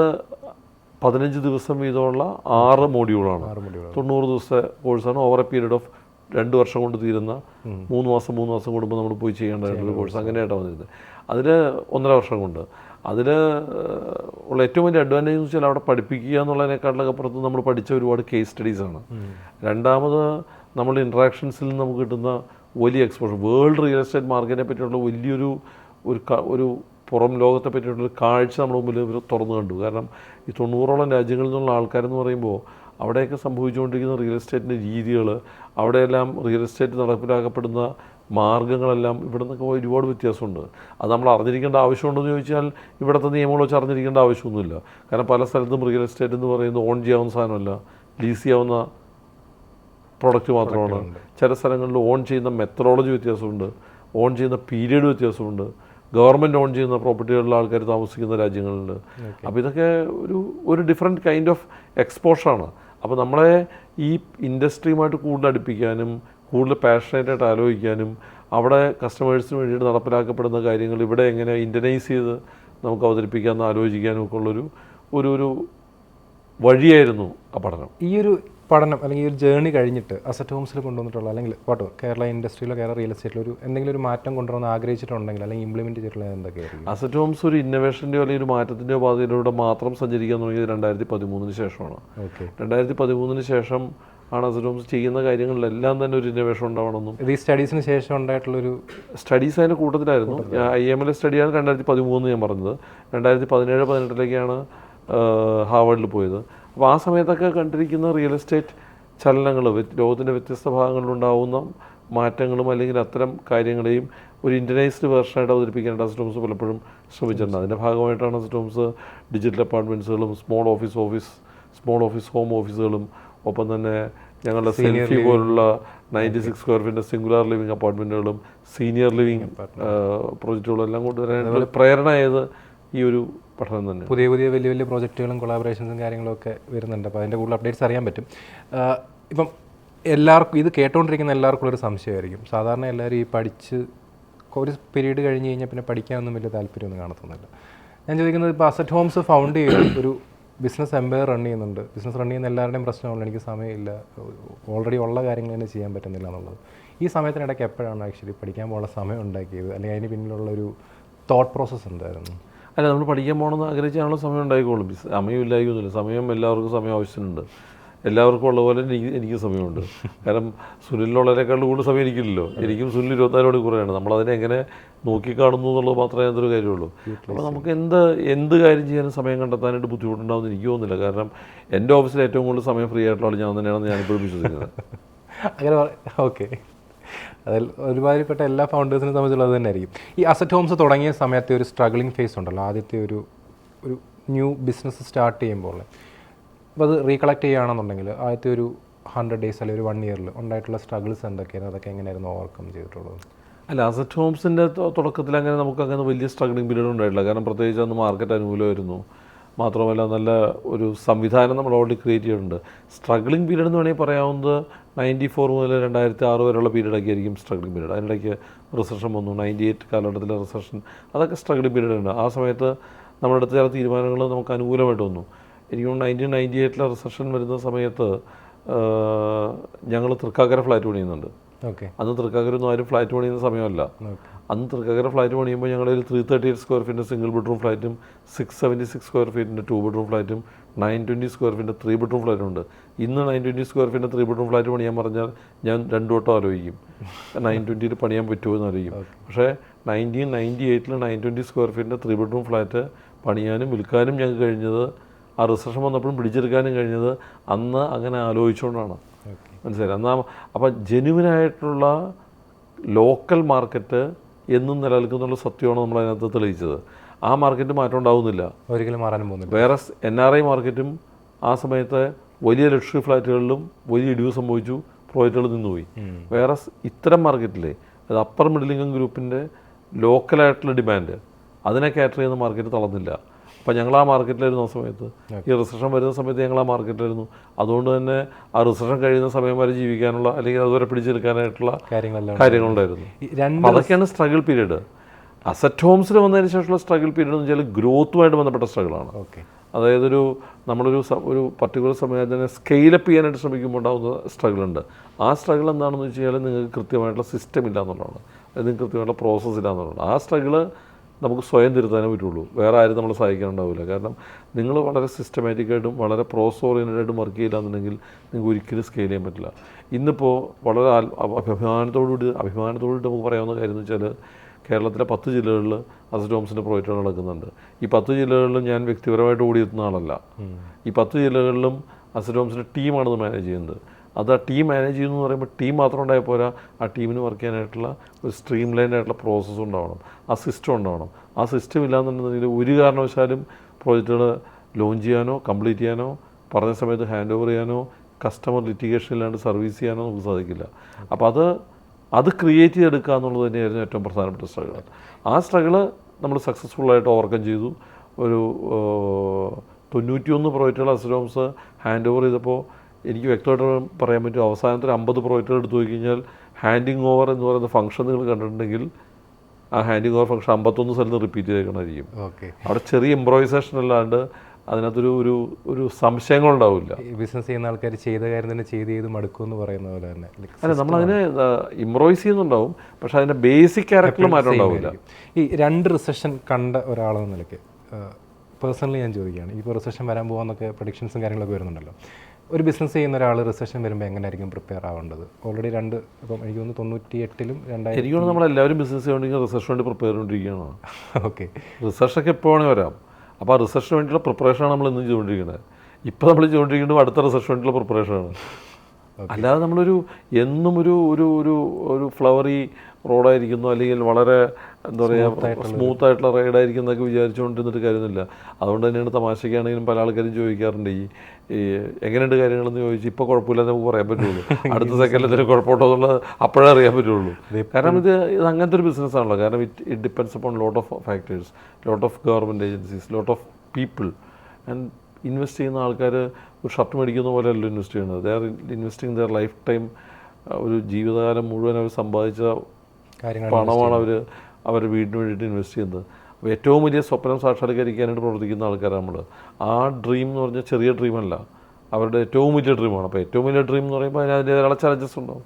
അപ്പോൾ ആ ചലഞ്ചസ് നമുക്ക് എന്താ പറയുക, നമ്മുടെ ഈ ബിസിനസ്സിൻ്റെ ചലഞ്ചസ് തന്നെയാണ്. അപ്പോൾ ആ ചലഞ്ചസിനെ ഓവർകം ചെയ്ത് സക്സസ്ഫുള്ളായിട്ട് ബിസിനസ് കംപ്ലീറ്റ് ചെയ്യണം എന്നുണ്ടെങ്കിൽ അതിന് അത്രത്തോളം ഏകാഗ്രതയും അത്രത്തോളം ശ്രദ്ധയും റെസ്പോൺസിബിലിറ്റിയും ടീമും പ്രോസസ്സും ഒക്കെ വേണം. ഓക്കെ, ഈ അസറ്റ് ഹോംസ് വന്ന സമയത്ത് ഒരു പുതിയ ബിസിനസ്സാണ്, ആർക്കും അസറ്റ് ഹോംസിനെ പറ്റി വലിയൊരു അറിവുമില്ല. തുടങ്ങിയ സമയത്ത് ട്രസ്റ്റ് ഗെയിൻ ചെയ്യാൻ വേണ്ടി എന്തായിരിക്കും അന്ന് ഞാൻ പറഞ്ഞില്ലേ, അത് ഈ അസറ്റ് ഹോംസുമായിട്ട് ബന്ധപ്പെട്ട് സംസാരിക്കുമ്പോൾ അത് അത്രത്തോളം പ്രശ്നമായിരുന്നില്ല ഞാൻ പറഞ്ഞത്. കാരണം എനിക്ക് ട്രസ്റ്റ് ഗെയിൻ ചെയ്യാൻ ഇഷ്യൂ ഉണ്ടായിരുന്നത് ഞാൻ 24-ാമത്തെ വയസ്സിൽ ഫ്ലാറ്റ് പണിതപ്പോഴാണ്. 24-ാമത്തെ വയസ്സിൽ ഞാൻ ഫ്ലാറ്റ് പണിയുമ്പോൾ എനിക്ക് ട്രസ്റ്റ് ഗെയിനിങ് ഒരു ഇഷ്യൂ ആയിരുന്നു. കാരണം അന്ന് ഞാൻ ഫ്ലാറ്റ് വെക്കാനായിട്ട് പോയി കാണുന്ന ആൾക്കാരെല്ലാം 55 വയസ്സിന് മുകളിലുള്ള ആൾക്കാരാണ്. അന്ന് കേരളത്തിൽ ഫ്ലാറ്റ് മേടിക്കുന്നവരും റിട്ടയർ ചെയ്ത പ്രായത്തിലുള്ളവരും 50 വയസ്സിന് മുകളിൽ 50 വയസ്സ് വരെയൊക്കെ വർക്ക് ചെയ്ത് കുറച്ച് പൈസ ഉണ്ടാക്കിയവരൊക്കെയാണ് ഫ്ലാറ്റ് മേടിക്കുന്നത്. അപ്പോൾ അവർ നമ്മളെ കാണുന്ന ഒരു കുട്ടികളായിട്ടാണ്. ഒരു 24 വയസ്സുള്ള പയ്യൻ വന്നിട്ട് ഫ്ലാറ്റ് വെക്കണം അല്ലെങ്കിൽ ബ്രോഷുമായിട്ട് വരുന്നു എന്ന് പറയുമ്പോൾ അവരതിനെ അത്രത്തോളം സീരിയസ്നെസ് അവർ പലരും കൊടുത്തിരുന്നില്ല. പല ആൾക്കാരും അതൊരു ആ റിസ്ക് എടുക്കണോ എന്നുള്ള വേണോ വേണ്ടെന്നുള്ള ചിന്തയുള്ള അതായിരുന്നു ആ സമയത്താണ് ചലഞ്ച്. നമ്മൾ ഒരു 400-450 കസ്റ്റമേഴ്സിൻ്റെ പിൻബലമായിട്ടാണ് അസറ്റ് ഹോംസ് തുടങ്ങുന്നത്. മാത്രമല്ല നമുക്ക് അന്ന് എല്ലാ രീതിയിലുള്ള ജോബ് ചെയ്യുന്നുള്ള സംവിധാനമുണ്ട്. എല്ലാ കൺസ്ട്രക്ഷൻ ആക്ടിവിറ്റീസ് ചെയ്യുന്നതിനുള്ള ഒരു സബ് കോൺട്രാക്റ്റിംഗ് മെക്കാനിസം ഉണ്ട്. ഒരു ചെറിയ ടീം നമ്മുടെ കയ്യിലുണ്ട്. മാത്രമല്ല നമ്മുടേതായിട്ട് നമ്മൾ ഉണ്ടാക്കിയെടുത്ത ഒരു 10 കൊല്ലത്തെ വലിയ എക്സ്പീരിയൻസ് ഉണ്ട്. എറണാകുളം എന്ന് പറയുന്ന ഒരു മാർക്കറ്റ് നമ്മുടെ കൈവെള്ളയിലാണ്. നമുക്കറിയാം ഓരോ സ്ഥലത്ത് എന്താണ് നടക്കുന്നത്, നമുക്ക് വ്യക്തമായിട്ട് അറിയാവുന്നൊരു സമയത്താണ് നമ്മൾ അസറ്റ് ഹോംസ് തുടങ്ങുന്നത്. അതുകൊണ്ട് തന്നെ അസറ്റ് ഹോംസിലെ ചലഞ്ച് തൃശ്ശൂർക്ക് പോയതും തിരുവനന്തപുരത്തേക്ക് പോയതും കണ്ണൂർക്ക് പോയതും ഒക്കെയാണ്. ഓക്കെ, പുതിയതായിട്ട് ബിസിനസ് സ്റ്റാർട്ട് ചെയ്യുന്ന ഒരാളോട് ഈ ട്രസ്റ്റ് ഗെയിൻ ചെയ്യാൻ വേണ്ടി എന്ത് ഉപദേശമായിരിക്കും സാർ കൊടുക്കുന്നത്? ലൈക്ക് ഒരു കസ്റ്റമർ ആസ് എ കസ്റ്റമർ അവരുടെ ട്രസ്റ്റ് എങ്ങനെ ഗെയിൻ ചെയ്തെടുക്കാൻ പറ്റും? അല്ല, ഈ റിയൽ എസ്റ്റേറ്റ് ബിസിനസ്സിനകത്ത് ട്രസ്റ്റ് ഗെയിനിങ്ങിന് ആകെ ഒരു മാർഗ്ഗമുള്ളൂ, ഒരു കുറുക്ക് വഴിയിൽ ഒരേ ഒരു മാർഗ്ഗം മാത്രമേ ഉള്ളൂ. അത് നിങ്ങൾ എന്താണോ പ്രോമിസ് ചെയ്യുന്നത് ഡെലിവറി ചെയ്യുക. നിങ്ങൾ എന്താണോ ഡെലിവറി ചെയ്യുന്നത് അത് മാത്രം പ്രോമിസ് ചെയ്യുക. ഏത് ഈ രണ്ട് റിയൽ എസ്റ്റേറ്റ് പ്രത്യേകിച്ചും റിയൽ എസ്റ്റേറ്റ് ബിസിനസ്സിനകത്ത് ഈ ഒരൊറ്റ വരി മാത്രമേ ഉള്ളൂ. അതായത് U deliver what you promise and you promise only what you can deliver. Okay, ഈ ബിസിനസ് ചെയ്യുമ്പോൾ എപ്പോഴും സക്സസ് മാത്രമല്ല, നമുക്ക് എപ്പോഴും ഫെയിലിയറും കാര്യങ്ങളൊക്കെ ഉണ്ടാവാറുണ്ട്. ലൈക്ക് സാറിൻ്റെ ലൈഫിൽ അങ്ങനത്തെ ഒരു ഫെയിലിയർ മൊമെൻറ്റ്സ് എന്തെങ്കിലും പേഴ്സണലി ഉണ്ടോ? അല്ലെങ്കിൽ ഫെയിലിയറിനെ എങ്ങനെയാണ് ആക്ച്വലി നേരിടുന്നത്? അല്ല, നമ്മൾ ഫെയിലിയർ എന്നുള്ളത് ഒരു റിജക്ഷനായിട്ടോ അല്ലെങ്കിൽ ഒരു കുഴപ്പമായിട്ടോ കാണാതിരുന്നാൽ മതി. ഫെയിലിയറൊക്കെ ഇഷ്ടംപോലെ ഉണ്ടാവാറുണ്ട്. ഫെയിലിയർ എന്ന് പറഞ്ഞാൽ എന്താണ്? നമ്മുടെ തീരുമാനങ്ങൾ തെറ്റിപ്പോകുന്നല്ലേ. ഓക്കെ, നമ്മുടെ തെറ്റായ ഏത് തീരുമാനവും ഫെയിലിയറാണ്. ഈ മീറ്റിംഗ് കൊടുക്കുന്നതിന് മുമ്പ് മാറ്റി എടുത്തു എന്ന് പറഞ്ഞൊരു കാര്യം ഫെയിലിയറാണ്. അപ്പോൾ ഫെയിലിയർ ആയിട്ടുള്ള കാര്യങ്ങളുണ്ട്. അപ്പോൾ ആ ഫെയിലിയർ ആയിട്ടുള്ള കാര്യങ്ങൾ നമ്മൾ അതിനെ അങ്ങനെ എടുത്താൽ മതി. അല്ലാണ്ട് അതോടെല്ലാം ചില പ്രോബ്ലം എന്നറിയുമോ? നമ്മുടെ ഈ കേരളത്തിലുള്ള ആൾക്കാരുടെ കുഴപ്പമെന്ന് വെച്ചാൽ ഈ 10ാം ക്ലാസ്സിൽ 100-ൽ 98 മാർക്ക് കിട്ടുന്ന കുട്ടികളുമായിട്ട് സൂയിസൈഡ് ചെയ്തു നമ്മൾ പേപ്പറിൽ വായിക്കാറുണ്ട്. മനസ്സിലായില്ലേ? അപ്പോൾ അതിൻ്റെ പ്രശ്നം എന്താണെന്ന് വെച്ചാൽ അതാണ് ഏറ്റവും വലിയ കാര്യം നമ്മൾ ചിന്തിക്കുമ്പോഴേ കുഴപ്പം. അതുകൊണ്ടാണ് അങ്ങനെ സംഭവിക്കുന്നത്. അപ്പോൾ നമ്മൾ ഒരു ബിസിനസ്സിനകത്തൊരു സെറ്റ് ബാക്ക് ഉണ്ടായാലോ നമ്മുടെ ഒരു ഡിസിഷൻ തെറ്റിപ്പോവുകയോ ചെയ്യുന്നത് ആണ് ഏറ്റവും വലിയ കുഴപ്പം. നമ്മൾ എന്നാലോചിക്കുന്നു ദെൻ ബിക്കംസ് എ പ്രോബ്ലം. നമ്മളങ്ങനെ ആലോചിക്കാതിരുന്നിടത്തോളം കാലം അതൊരു കുഴപ്പമായിട്ട് വരില്ല. ഒരു ബിസിനസ്സിൽ ഏറ്റവും അത്യാവശ്യമായിട്ടുള്ളൊരു കാര്യമാണ് ലീഡർഷിപ്പ് ക്വാളിറ്റി എന്ന് പറയുന്നത്. ഇപ്പോൾ ഒരു ബിസിനസ് ഒരു 19 വർഷം നമ്മൾ കൊണ്ട് നടക്കുക എന്ന് പറഞ്ഞു കഴിഞ്ഞാൽ നല്ലൊരു ലീഡർഷിപ്പ് ക്വാളിറ്റി ഉള്ള ഒരാൾക്കേ പറ്റത്തുള്ളൂ. അപ്പം ആസ് എ ലീഡർ ഒരു എൻ്റർപ്രണർ അല്ലെങ്കിൽ ഒരു ബിസിനസ് ചെയ്യുന്ന ഒരാളോട് എങ്ങനെ ഒരു നല്ല ലീഡർ ആവുമെന്നായിരിക്കും ഉദ്ദേശിക്കുന്നത്? അല്ല, അതിൽ വളരെ ഏറ്റവും സിമ്പിളായിട്ട് പറയാവുന്ന ഒരു കാര്യം എന്ന് പറയുന്നത് നിങ്ങളുടെ ബിസിനസ്സിൻ്റെ ലീഡറായിട്ട് മാത്രം ഇരിക്കുക എന്നുള്ളതാണ്. നിങ്ങളുടെ ബിസിനസ്സിൻ്റെ ബോസാണെന്ന് നിങ്ങൾ ആലോചിക്കാൻ തുടങ്ങി കഴിഞ്ഞാൽ നിങ്ങളുടെ സ്ഥാപനത്തിൻ്റെ പതനത്തിൻ്റെ തുടക്കമായിരിക്കും. നിങ്ങളൊരു ബോസാവാൻ ശ്രമിച്ചു കഴിഞ്ഞാൽ നിങ്ങളതിൻ്റെ ഒരു ലീഡറാണ് എന്നുള്ള സ്റ്റാൻഡ് എടുക്കുന്നതുകൊണ്ട് യാതൊരു തെറ്റുമില്ല. മാത്രമല്ല, നിങ്ങളൊരു കാര്യം എപ്പോഴും മനസ്സിൽ തീരുമാനിക്കണം, ആ സ്ഥാപനം ലീഡ് ചെയ്യാനായിട്ട് നിങ്ങളെക്കാട്ടും മിടുക്കരായിട്ടുള്ള ലീഡേഴ്സിനെ കൊണ്ടുവരാനുള്ള മനോഭാവം കൂടെ നിങ്ങൾക്ക് ഉണ്ടാവണം. എന്നെക്കാട്ടിലും മിടുക്കരായിട്ടുള്ള ആൾക്കാർ ഇവിടെ വരണ്ടെന്ന് നിങ്ങൾ എന്ന് തീരുമാനിക്കുന്നോ അന്ന് നിങ്ങളുടെ ഓർഗനൈസേഷൻ വളർച്ച അവസാനിക്കും. എപ്പോഴും നമ്മൾ ശ്രമിച്ചുകൊണ്ടിരിക്കുക നമ്മളെക്കാട്ടിലും മിടുക്കരായിട്ടുള്ള ആൾക്കാരെ കൊണ്ടുവരാനാണ്. അത്തരം മിടുക്കരായിട്ടുള്ള ആൾക്കാരാണ് ശരിക്കും പറഞ്ഞു കഴിഞ്ഞാൽ സ്ഥാപനം വലുതാക്കുന്നത്. നമ്മളവിടെ ഒരു ലീഡർഷിപ്പ് എന്ന് പറഞ്ഞാൽ നമുക്ക് കിട്ടുന്ന ഒരു ചമയം ഒരു താൽക്കാലികമായിട്ടോ അല്ലെങ്കിൽ ഒരു പെരിഫറലായിട്ടുള്ളതാണ്. യഥാർത്ഥ ലീഡേഴ്സ് അവിടെ വർക്ക് ചെയ്യുന്ന ആൾക്കാർ തന്നെയാണ്. ടീമിലുള്ള പല ആൾക്കാരും നമ്മളെക്കാട്ടിലും മികച്ച ലീഡർഷിപ്പ് കപ്പാസിറ്റി ഉള്ളവരും, നമ്മളെക്കാട്ടിലും മികച്ച ടെക്നിക്കൽ നോളജ് ഉള്ളവരും, നമ്മളെക്കാട്ടിലും മികച്ച ഓർഗനൈസേഷണൽ സ്കിൽസ് ഉള്ളവരും, നമ്മളെക്കാട്ടിലും മികച്ച ഫിനാൻഷ്യൽ മാനേജ്മെൻറ്റ് കപ്പാസിറ്റി ഉള്ളവരൊക്കെയാണ്. അങ്ങനെയുള്ള ആൾക്കാർ നമ്മുടെ കൂടെ വരണം എന്നുണ്ടെന്നുണ്ടെങ്കിൽ നമ്മൾ റെഡിമേഡുള്ള ലീഡറായിട്ട് നിൽക്കുക എന്നുള്ളതാണ് ഏറ്റവും പ്രധാനപ്പെട്ട കാര്യം. നമ്മളൊരു ബോസ് ആവാനായിട്ട് ശ്രമിച്ച് കഴിഞ്ഞാൽ അത്തരം ആൾക്കാർ നിങ്ങളുടെ അടുത്ത് വരില്ല. അത്തരം ആൾക്കാരെ നിങ്ങൾക്ക് വളർത്തിക്കൊണ്ടുവരാൻ പറ്റില്ല.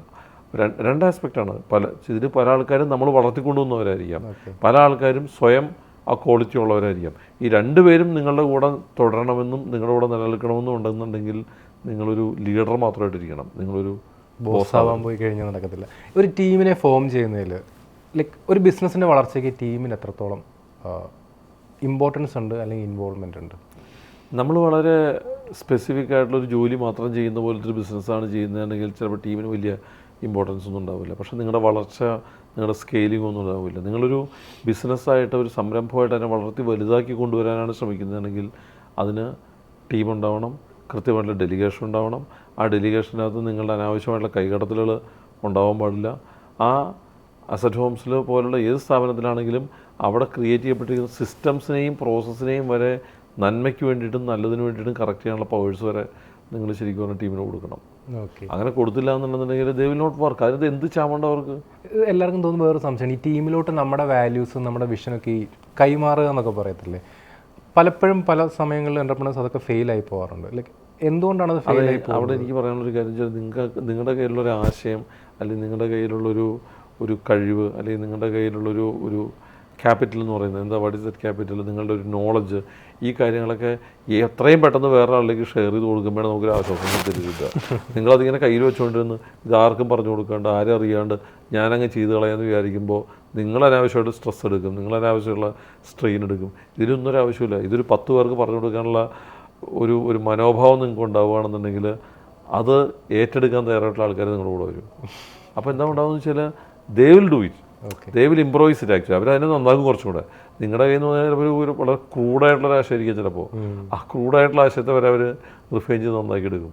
അപ്പോൾ അതിനുള്ളൊരു മനോഭാവം ഉണ്ടെന്നുണ്ടെങ്കിൽ then it will flourish. Business ചെയ്യുന്ന ആൾക്കാരിൽ നമ്മളെപ്പോഴും കേട്ടിരുന്നൊരു മിത്താണ് ഈ ഭയങ്കര സ്ട്രക്ചേർഡ് ആയിരിക്കണം, ഭയങ്കര ഓർഗനൈസ്ഡ് ആയിരിക്കണം, രാവിലെ എണീക്കണം, വർക്കൗട്ട് ചെയ്യണം, ജിമ്മിന് പോകണം. ലൈക്ക് സാർ ഇതിനൊക്കെ വിശ്വസിക്കുന്നുണ്ട്? Like how is your daily life, അല്ലെങ്കിൽ എങ്ങനെയാണ് സാറിൻ്റെ ഒരു ഡെയിലി റൊട്ടീൻ അല്ലെങ്കിൽ ഒരു ബിസിനസ് മോട്ടിവേഷൻ കാര്യങ്ങൾ എങ്ങനെ? അല്ല, ഈ കാര്യത്തിനകത്ത് വിശ്വസിക്കുന്നുണ്ടോ എന്ന് ചോദിച്ചു കഴിഞ്ഞാൽ വിശ്വസിക്കുന്ന മാത്രമല്ല, ഞാനത് വളരെ പ്രാവർത്തികമാക്കുന്ന ഒരാളാണ്. ഓക്കെ, അത് വളരെ ഇമ്പോർട്ടൻ്റ് ആയിട്ടുള്ള കാര്യമാണ്. ഈ സ്ട്രക്ചേർഡ് ആവുക എന്നുള്ളത് വളരെ ഇമ്പോർട്ടൻ്റ് ആയിട്ടുള്ള കാര്യമാണ്. എന്നെ സംബന്ധിച്ചിടത്തോളം ഞാനൊരു വളരെ പങ്ക്ച്വലാവാനായിട്ട് ശ്രമിക്കുന്ന ഒരാളാണ്. അതായത് എനിക്കൊരു ഈവൻ ഉറക്കൊഴുന്നേൽക്കുന്നതും കിടക്കുന്നതും പോലും കൃത്യമായ ടൈമായിരിക്കണം എന്ന് ആഗ്രഹിക്കുന്ന ഒരാളാണ് ഞാൻ. അപ്പോൾ ഞാൻ അതുപോലെ തന്നെയാണ് ചെയ്യാറ്. അത് എന്നോടിപ്പോൾ ചോദിച്ചാൽ എനിക്ക് വേണമെന്നുണ്ടെങ്കിൽ രാവിലെ 3:30 മുതൽ രാത്രി 11 മണി വരെ ഓരോ മിനിറ്റിലും ഞാൻ അവിടെ ആയിരിക്കുന്ന വേണ്ടി പറയാൻ പറ്റും. ഓക്കെ, ഓരോ കാര്യവും ഞാൻ ആ സമയത്ത് എന്താ ചെയ്യേണ്ടതെന്ന് എനിക്ക് വേണ്ടി പറയാൻ പറ്റും. കാരണം ഞാനത് പ്രാക്ടീസ് ചെയ്തു പോയി, അങ്ങനെ ആയിപ്പോയി ഞാനിപ്പോൾ actually. So I know where I will be at that time എന്ന് വേണമെങ്കിൽ കൃത്യമായിട്ട് പറയാൻ പറ്റും. എന്നെ ഫോളോ ചെയ്യുന്ന ഒരാൾക്ക് അല്ലെങ്കിൽ എൻ്റെ വീട്ടിലുള്ള ആൾക്കാർ കൃത്യമായിട്ട് അറിയാം 6:25 ആണെങ്കിൽ സുനിൽ അമ്പലത്തിൽ നിന്ന് പുറത്തിറങ്ങിയിട്ടുണ്ടാവും എന്നറിയാം. അല്ല, എനിക്ക് പേഴ്സണലി അറിയാവുന്നൊരു കാര്യങ്ങളുണ്ട്. സാറിൻ്റെ അടുത്ത് എന്തൊരു കാര്യം പറഞ്ഞാലും സാർ ഒപ്പം ഡയറിയിൽ നോട്ട് ചെയ്യുന്നൊരു സ്വഭാവം ഞാനത് എപ്പോഴും ഞാൻ നോട്ട് ചെയ്തിട്ടുള്ളതാണ്. ഇപ്പം നമ്മൾ കഴിഞ്ഞ പ്രാവശ്യം മീറ്റ് ചെയ്തപ്പോഴാണെങ്കിൽ ഫസ്റ്റ് മീറ്റിങ്ങിലാണെങ്കിൽ പോലും ഓക്കെ ഇന്ന സമയത്ത് മീറ്റിംഗ് ഡയറി എടുത്ത് എഴുതുന്നു. ലൈക്ക് ആ ഒരു അങ്ങനത്തെ ഒരു വലിയ ടെക് സേവ് അല്ലാത്തതുകൊണ്ടാണ് ഇപ്പോഴത്തെ ആൾക്കാരൊക്കെ ഫോണിലാണ് സേവ് ചെയ്യുക. അല്ല അത് എത്ര നമ്മളത് എഴുതി പഠിച്ചു അങ്ങനെ എഴുതുക. ഓക്കെ, അത് എത്രത്തോളം ടൈം മാനേജ് ചെയ്യാൻ ഹെൽപ്പ് ചെയ്യുന്നുണ്ട്? കാര്യങ്ങൾ എല്ലാം ഒന്ന് ഓർഗനൈസ് ചെയ്യാൻ എത്രത്തോളം ഹെൽപ്പ് ചെയ്യുന്നുണ്ട്? അല്ല, നമ്മൾ ഒരുപാട് കാര്യങ്ങൾ ചെയ്യുന്നുണ്ടല്ലോ. ഒരുപാട് കാര്യങ്ങൾ ചെയ്യുന്ന സമയത്ത് നമ്മളെ സമയത്ത് ഒരു ഡോക്യുമെൻ്റ് ആവുക എന്നുള്ളത് വളരെ ഇമ്പോർട്ടൻ്റ് ആയിട്ടുള്ള കാര്യമാണ്. അത് എന്ത് കാര്യമാണെങ്കിൽ തന്നെയും അത് ശരിയായിട്ടുള്ള കാര്യവും തെറ്റായിട്ടുള്ള കാര്യവും എന്ത് വേണമെയാണ്, നല്ലതോ മോശമോ എന്ത് വേണമെയാവട്ടെ, but it has to be written down and document എന്നുള്ളൊരു എൻ്റെ ഒരു സ്വഭാവത്തിൻ്റെ ഭാഗമാണ്. അതുകൊണ്ട് തന്നെ പലപ്പോഴും പല കാര്യങ്ങളും നമ്മൾ രണ്ടാമത് ക്രോസ് ചെക്ക് ചെയ്യണമെങ്കിൽ ഇപ്പോഴും പഴയ ഡയറി എടുത്തു പോയാൽ കറക്റ്റ് ഡേറ്റിൽ കൃത്യമായിട്ട് അറിയാൻ പറ്റും. എത്ര വർഷത്തെ ഡേറ്റ കാണും ഇപ്പോഴും കയ്യിൽ? അല്ല, എൻ്റെ ഉണ്ടാവും. എൻ്റെ ഒരു മേ ബി 91 മുതലൊക്കെ ഉള്ള ഡയറി ഉണ്ടോ? ഞാനൊക്കെ ആക്ച്വലി ആഗ്രഹിച്ചിട്ടുണ്ട്. പണ്ട് കിടന്ന് ശരിക്കും പറഞ്ഞു കഴിഞ്ഞാൽ നമ്മൾ ഈ പണ്ട് കിടന്ന കാര്യങ്ങളൊക്കെ മറന്നു പോകുന്നുള്ള സത്യമാണ്. ആക്ച്വലി നല്ലതാണ്, ശരിക്കും ട്രൈ ചെയ്യേണ്ട ഒരു കാര്യം. ഈ ഡിസിപ്ലിൻ ഇല്ലാത്ത പല ആൾക്കാർക്കും ഒരു പ്രശ്നമാണ്. ശരിക്കും ഡിസിപ്ലിൻ രൂപപ്പെടുത്തിയെടുക്കേണ്ടതാണോ അതോ ഓട്ടോമാറ്റിക്കലി വരേണ്ടതാണോ, പ്രാക്ടീസ് ചെയ്യേണ്ടതാണോ, എങ്ങനെയാണ്? ഓട്ടോമാറ്റിക്കലി ഒന്നും ഡിസിപ്ലിൻ വരുന്നില്ല. ഡിസിപ്ലിനൊക്കെ രൂപപ്പെടുത്തിയെടുക്കേണ്ടതാണ്. കാരണം അല്ലെങ്കിൽ നിങ്ങൾ അതേപോലത്തെ ഒരു പട്ടാള ക്യാമ്പിൽ ജനിച്ചു വളരണം, അങ്ങനെയൊന്നും ഉണ്ടാവണമെന്നില്ല. അതൊരു ചില ആൾക്കാരുടെ അങ്ങനെ ആവുന്നു. പക്ഷെ അങ്ങനെയൊന്നും ഡിസിപ്ലിൻ ഉണ്ടാകുന്നില്ല. സ്വയമായിട്ട് നമുക്ക് തോന്നിയിട്ട് നമ്മൾ വളർത്തിയെടുക്കുകയാണെങ്കിൽ മാത്രമേ ഡിസിപ്ലിൻ ഉണ്ടാവുകയുള്ളൂ. ഡിസിപ്ലിൻഡായി ജീവിക്കണം എന്നൊരു തോന്നൽ നിങ്ങളിൽ ഇംബൈബ് ചെയ്യാനായിട്ട് നിങ്ങളുടെ കുടുംബാന്തരീക്ഷം നിങ്ങളെ സഹായിച്ചിട്ടുണ്ടാവണം. അപ്പോൾ അത്തരമൊരു വളരെ ഡിസിപ്ലിൻഡായിട്ട് ജീവിക്കാൻ സാധിക്കുക എന്നുള്ളത് വളരെ നല്ല കാര്യമായിട്ട് എനിക്ക് തോന്നുന്നുണ്ട്. കാരണം ലൈഫ് വന്ന പോലെ വരട്ടെ എന്നൊക്കെ പറഞ്ഞ ആൾക്കാരൊക്കെ ഉണ്ടെങ്കിൽ തന്നെയും അങ്ങനത്തെ തിയറിയൊക്കെ മാർക്കറ്റിൽ അവൈലബിൾ ആണെങ്കിൽ തന്നെയും എൻ്റെ ഒരു പേഴ്സണൽ ഒപ്പീനിയൻ നിങ്ങൾ, കാരണം നിങ്ങൾക്കൊരു ലൈഫല്ലേ നിങ്ങൾക്കുള്ളൂ. അത് ഏറ്റവും എഫക്റ്റീവായിട്ട് ഏറ്റവും നല്ല രീതിയിൽ നിങ്ങൾക്ക് യൂട്ടിലൈസ് ചെയ്യാൻ പറ്റണമെന്നുണ്ടെന്നുണ്ടെങ്കിൽ നിങ്ങൾക്കൊരു പ്ലാനിങ് ഉണ്ടാവണം എന്ന് തന്നെയാണ് എൻ്റെ അഭിപ്രായം. ആ പ്ലാനിങ് ഇല്ലെങ്കിൽ ലൈഫ് കംപ്ലീറ്റ്ലി മിസറബിൾ ആയി പോകും എന്നുള്ളതാണ്. ലീഡർഷിപ്പിനെ പറ്റിയിട്ട് നമ്മൾ ഇടയ്ക്കൊന്ന് പറഞ്ഞു വന്നിട്ടുണ്ടായിരുന്നു. അപ്പം ഈ ലീഡർഷിപ്പ് നമുക്ക് സ്റ്റാഫുകൾക്ക് കൈമാറേണ്ട ആവശ്യമുണ്ട്. എപ്പോഴും ഉള്ളൊരു ഡൗട്ടാണ്. ഇപ്പം ഞാൻ ലീഡറായിട്ട് നിൽക്കുന്ന സമയത്ത് എൻ്റെ സ്റ്റാഫ് എന്നെക്കാട്ടി വലിയ ലീഡറാവണമെന്നുള്ളത്. ശരിക്കും അങ്ങനെ ചിന്തിക്കേണ്ട ആവശ്യമുണ്ട്? എങ്ങനെയാണ് നമ്മൾ ശരിക്കും ബിസിനസ് സെൻ്റർ? അതൊരു പ്രശ്നം എന്ന് പറയുമ്പോൾ നമ്മൾ ഈ ലീഡർഷിപ്പിൻ്റെ ലിമിറ്റ് ഫിക്സ് ചെയ്തുകൊണ്ടുള്ള കുഴപ്പമാണ്. ഇപ്പോൾ ഞാൻ തീരുമാനിക്കുകയാണ് ഞാനിപ്പോൾ ലീഡറാണ് എന്ന് ഞാൻ തീരുമാനിച്ചിട്ട് ഞാൻ അവിടെ തന്നെ നിൽക്കുകയാണെന്നുണ്ടെങ്കിൽ പിന്നെ ആർക്കും നിങ്ങളെ ഫോളോ ചെയ്യാൻ പറ്റില്ല. നിങ്ങൾക്ക് ഇതിനേക്കാൾ ഉയർന്നു പോകാനുള്ള ഒരുപാട് മാർഗ്ഗങ്ങളുണ്ടെങ്കിൽ ഇപ്പോൾ ഞാൻ തീരുമാനിക്കുകയാണ് അസറ്റ് ഹോംസ് എന്ന് പറയുന്ന ബ്രാൻഡ് കേരളത്തിൽ ഒതുങ്ങി നിൽക്കുന്നില്ല. അസറ്റ് ഹോംസ് കേരളത്തിന് പുറത്തേക്ക് പോകുന്നു, ഇന്ത്യക്ക് പുറത്തേക്ക് പോകുന്നു, അസറ്റ് ഹോംസ് ലോകത്തിൻ്റെ പല ഭാഗങ്ങളിലേക്ക് പോകുന്നു എന്നൊക്കെ ഞാൻ ആലോചിക്കുന്നുണ്ടെന്ന് വിചാരിക്കുക. അങ്ങനെയാണെങ്കിൽ കേരളത്തിലെ ലീഡർഷിപ്പിന് ദർ ഇസ് എ പ്രൊവിഷൻ, ശരിയല്ലേ? അപ്പോൾ അത്തരമൊരു നമ്മൾ ആ സീറ്റിൽ നിന്ന് ഉയർന്നു കൊടുക്കുമ്പോഴേ ആ സീറ്റിലേക്ക് വേറെ ആൾക്കാർ കടന്നു വരാനായിട്ട് സാധിക്കും. നമ്മളെ കസേര വിട്ടു കൊടുക്കേണ്ട അവിടെ തന്നെ ഇരിക്കാൻ പോയി കഴിഞ്ഞാലുള്ള കുഴപ്പമെന്ന് വെച്ചാൽ ആ സ്ഥാപനം വളരില്ല. അവിടെയാണ് കുഴപ്പം. ലീഡർഷിപ്പൊക്കെ പുതിയ ആൾക്കാർ വരണം, പുതിയ തോട്ട് വരണം, പുതിയ ബ്ലഡ് വരണം, പുതിയ ആലോചനകൾ വരണം. അപ്പോഴല്ലേ വലുതാവുള്ളൂ. നമ്മളെപ്പോഴും ചിന്തിക്കുമ്പം ഈ ചെറുതായിട്ട് ചിന്തിക്കണം, വലുതായിട്ട് ചിന്തിക്കരുത്, നമ്മൾ ലിമിറ്റഡ് ചിന്തയായിരിക്കണമെന്ന് ഈ മലയാളികളുടെ ഒരു പ്രശ്നമാണ്. ഈ ചിന്തിക്കുന്നത് ഭയങ്കര വലിയ ചിന്തകളിലോട്ടൊക്കെ പോയി കഴിഞ്ഞാൽ നമുക്കത് അച്ചീവ് ചെയ്യാൻ പറ്റത്തില്ല എന്നുള്ള പേടി. ശരിക്കും ഒരു ബിസിനസ് ചെയ്യുന്നത് തുടങ്ങുന്ന ഒരാൾ എങ്ങനെയാണ് ചിന്തിച്ച് തുടങ്ങേണ്ടത്? അല്ല, അതിനകത്തൊന്നും യാതൊരു സംശയമൊന്നുമില്ല. ഇത് തർക്ക വിഷയങ്ങളൊന്നും അല്ലത്. കാരണം വെച്ചാൽ എയിം ഹൈ എന്നുള്ളത് തന്നെ വിജയിക്കുള്ളൂ. കാരണം നിങ്ങൾ ചന്ദ്രനിൽ പോകാനായിട്ട് ശ്രമിച്ചാലല്ലേ നിങ്ങൾക്ക് ശൂന്യാകാശത്തിൽ എത്താൻ പറ്റുള്ളൂ. ഈ ആൾക്കാരെ മാനേജ് ചെയ്യുന്നത് രണ്ട് രീതിയിൽ മാനേജ് ചെയ്യാമെന്ന് പറഞ്ഞ് ഞാൻ കേട്ടിട്ടുണ്ട്. ഒന്ന്, നമുക്ക് ഒന്നുകിൽ ആൾക്കാരെ ലീഡ് ചെയ്യുക, അല്ലെങ്കിൽ ഒരാളെ മാനേജ് ചെയ്യുക, മൈക്രോ മാനേജിങ് ഉൾപ്പെടെ. ശരിക്കും ഒരു ബിസിനസ് ചെയ്യുന്ന ഒരാൾ ആ ബിസിനസ് സക്സസ്ഫുൾ ആവണമെന്നുണ്ടെങ്കിൽ ഏത് പാത്തായിരിക്കും സ്വീകരിക്കേണ്ടത്? ഞാൻ നേരത്തെ പറഞ്ഞല്ലോ, ഒരു ലീഡർഷിപ്പ് തന്നെ വർക്ക് ചെയ്യുള്ളൂ. ബോസ് ചെയ്ത് നടക്കില്ല. ബോസ് ചെയ്ത് കഴിഞ്ഞ് കഴിഞ്ഞാൽ അവസാനം ബിസിനസ് ദുരന്തത്തിൽ തന്നെ പോകത്തുള്ളൂ. അല്ല, അത് അതിനുള്ള സാധ്യതകളില്ല ഇനി. അങ്ങനത്തെ ഒരു കാലം കഴിഞ്ഞു പോയല്ലോ. അങ്ങനത്തെ കാലം അല്ലത്. നമ്മളൊരു ബിസിനസ് ചെയ്യുമ്പോൾ ആ ബിസിനസ് എന്തിനു വേണ്ടിയാണ് ചെയ്യുന്നത് എന്നുള്ള ബോധ്യം നമ്മുടെ കൂടെയുള്ള മുഴുവൻ ടീം അംഗങ്ങൾക്കും ഉണ്ടാവണം. എല്ലാവരും ഒന്നും തന്നെ മനസ്സിലാക്കിയിട്ടുണ്ടാവണം. ഇപ്പോൾ നമ്മൾ ബിസിനസ് ചെയ്യുന്നത് എന്തിനാണ് എന്ന് ചോദിക്കുമ്പോൾ നമ്മളൊരു അധികാരം പിടിച്ചെടുക്കാനാണെന്നാണ് ഒരാൾ ധരിച്ചതെന്ന് വിചാരിക്കുക. അപ്പോൾ അയാൾ ചെയ്യുന്ന രീതി വ്യത്യാസം ഉണ്ടാവും. വേറൊരാൾ ചെയ്യുന്ന രീതി ഒരു പ്രോഫിറ്റ് ക്രിയേഷൻ ആണെന്ന് വിചാരിക്കുക. അങ്ങനെയാണെന്നുണ്ടെങ്കിൽ അതിന് ചെയ്യുന്ന രീതി വ്യത്യാസം ഉണ്ടാവും. വേറൊരാൾ ചെയ്യുന്ന രീതി ഒരു പർപ്പസാണ് എന്ന് വിചാരിക്കുക. അപ്പോൾ അതിൻ്റെ രീതി വ്യത്യാസം ഉണ്ടാവും. അപ്പോൾ ഞാനീ പറഞ്ഞു വന്ന വാക്കുകളെല്ലാം തന്നെ വളരെ ഇമ്പോർട്ടൻ്റ് ആയിട്ട് കാര്യമാണ്. ഈ ലോകത്തിലെ എല്ലാ ഓൺട്രപ്രണർഷിപ്പുകളും നിങ്ങൾ പരിശോധിച്ച് കഴിഞ്ഞാൽ അതിൻ്റെ ഒരു യാത്ര എന്ന് പറഞ്ഞാൽ അത് പവറിൽ നിന്ന് പ്രോഫിറ്റിൽ നിന്ന് പർപ്പസിലേക്ക് പോന്നിരിക്കുന്ന യാത്രയാണ്. ഈസ്റ്റ് ഇന്ത്യ കമ്പനി പവറായിരുന്നു, ശരിയല്ലേ? അതിനുശേഷം വന്നിരിക്കുന്ന പല കോർപ്പറേറ്റ്സും പ്രോഫിറ്റാണ്. ഇപ്പോൾ ഈ ഓൺട്രപ്രണർഷിപ്പിൻ്റെ യുഗത്തിലേക്ക് വരുമ്പോൾ പർപ്പസായിട്ട് മാറി. അപ്പോൾ ആ ഒരു മാറ്റമുണ്ട്. ആ പിയുടെ അർത്ഥം മാറുന്നുണ്ട്. അപ്പം നമ്മൾ ഇപ്പോഴും പ്രോഫിറ്റിന് വേണ്ടി മാത്രം ബിസിനസ് ചെയ്യുന്ന സ്ഥാപനങ്ങളുണ്ട്. അപ്പോൾ അവരവരുടെ ടീം മെമ്പേഴ്സിനോട് പറഞ്ഞ് മനസ്സിലാക്കേണ്ടത് അത് തന്നെയാണ്. See we are working for profits. നമ്മൾ ലാഭം ഉണ്ടാക്കാൻ ശ്രമിക്കുകയാണെന്ന് പറഞ്ഞാൽ പ്രശ്നം തീർന്നു. അവിടെ ട്രാൻസ്പെറൻസി വന്നു, അവർക്ക് കാര്യം മനസ്സിലായി. ശരിക്കും ബിസിനസ് ചെയ്യേണ്ടത് പ്രോഫിറ്റിന് വേണ്ടി മാത്രമാണോ? സാറിൻ്റെ ഒരു ഫിലോസഫി എന്താണ്? അല്ല, ഇപ്പോഴത്തെ കാലഘട്ടത്തിലെ ബിസിനസ്സുകളെല്ലാം തന്നെ ചെയ്യേണ്ട ഒരു പർപ്പസിന് വേണ്ടിയിട്ടാണ്. നമ്മളൊരു സോഷ്യൽ നീഡിനെ അഡ്രസ്സ് ചെയ്യുന്നതിന് നിങ്ങളുടെ ബിസിനസ്സിന് എക്സിസ്റ്റൻസ് ഇല്ല. റിയൽ എസ്റ്റേറ്റ് ബിസിനസ്സിനകത്ത് സോഷ്യൽ നീഡ് അഡ്രസ്സ് ചെയ്യപ്പെടുന്നുണ്ടോ എന്നൊക്കെ ചോദിച്ചു കഴിഞ്ഞാൽ സോഷ്യൽ നീഡ് അഡ്രസ്സ് ചെയ്യുന്ന ഓൾട്ടർനേറ്റ് റിയൽ എസ്റ്റേറ്റ് വെർട്ടിക്കൽസ് ആണ് ഇനിയുള്ള കാലത്ത് വിജയിക്കാൻ പോകുന്നത്. അതുകൊണ്ട് ഇന്നത്തെ കാലഘട്ടത്തിലൊരു സോഷ്യൽ നീഡ് ഞാൻ പറയാം. പ്രായമായ ആൾക്കാർ കേരളത്തിൽ അതൊരു സോഷ്യൽ നീഡാണ്. അതായത് ഒരു പ്രായമായ ആൾക്കാരെ മക്കൾ നോക്കുക എന്നുള്ളതൊരു ഒരു വലിയ എന്താ പറയുക, ഒരു വലിയ സത്യമായിട്ടൊക്കെ നമുക്ക് വേണമെങ്കിൽ അവതരിപ്പിക്കാം. പക്ഷേ പല ആൾക്കാർക്കും അതിന് പ്രാക്ടിക്കലായിട്ടുള്ള ബുദ്ധിമുട്ടുണ്ട്, മനസ്സിലായില്ലേ? അപ്പോൾ ഇവരുടെ കാര്യങ്ങൾ നോക്കാനായിട്ടുള്ള ആൾക്കാർ വേണ്ടേ, ഇവരുടെ കാര്യങ്ങൾ ചെയ്യാനുള്ള ആൾക്കാർ വേണ്ടേ? അപ്പോൾ സീനിയർ ലിവിങ് എന്ന് പറയുന്ന ഒരു സോഷ്യൽ നീഡായിട്ട് മാറുകയാണ്. അപ്പോൾ ആ സോഷ്യൽ നീഡിനെ അഡ്രസ്സ് ചെയ്യുമ്പോൾ അതൊരു ഓൾട്ടർനേറ്റ് റിയൽ എസ്റ്റേറ്റ് വെർട്ടിക്കലായിട്ട് വരികയാണ്. അതേപോലെ തന്നെയാണ് യങ്സ്റ്റേഴ്സിൻ്റെ കാര്യം. അതും 17 വയസ്സ് കഴിഞ്ഞ് പണ്ടത്തെ പ്രായത്തിൽ നമ്മളൊക്കെ വീട്ടിൽ നിന്ന് പുറത്തേക്ക് പോകുമ്പോൾ നമ്മൾ ആഗ്രഹിക്കുന്നത് ഫ്രണ്ട്സിൻ്റെ കൂടെ അടിച്ചു പൊളിച്ച് ഹോസ്റ്റലൊക്കെ താമസിക്കാനാണ്. ഇന്നത്തെ കാലത്തെ കുട്ടികളോട് ഫ്രണ്ട്സിനോട് കൂടെ പോയി താമസിക്കണം, ഹോസ്റ്റൽ റൂം ഷെയർ ചെയ്യണമെന്ന് പറയുമ്പോൾ ദേ ഫൈൻഡ് ഇറ്റ് ഡിഫിക്കൽട്ട്. അതിൻ്റെ കാരണം അവർക്ക് അവരുടെ പ്രൈവസിക്ക് ബുദ്ധിമുട്ട് വരുന്നു, അവരുടെ എന്താ പറയുക സെക്യൂരിറ്റിക്ക് ബുദ്ധിമുട്ട് വരുന്നതായിട്ട് തോന്നുന്നു, അവരുടെ ആശയങ്ങൾ ഒത്തുപോകാൻ ബുദ്ധിമുട്ട് വരുന്നു. അപ്പോൾ they actually want their own place. അപ്പോൾ സിംഗുലാർ ലിവിങ്ങിൻ്റെ ആവശ്യം വരുന്നു, മനസ്സിലായില്ലേ? അവിടെയാണ് ഞങ്ങൾ സെൽഫി കൊണ്ടുവന്നത്. അപ്പോൾ we are actually addressing a social need. അപ്പോൾ അറിഞ്ഞോ അറിയാതെയോ നമ്മുടെ ഒരു പർപ്പസാണ് മീറ്റ് ചെയ്യാൻ ശ്രമിക്കുന്നത്. അപ്പോഴാണ് ആ ബിസിനസ് സസ്റ്റെയിൻ ചെയ്യുന്നത്.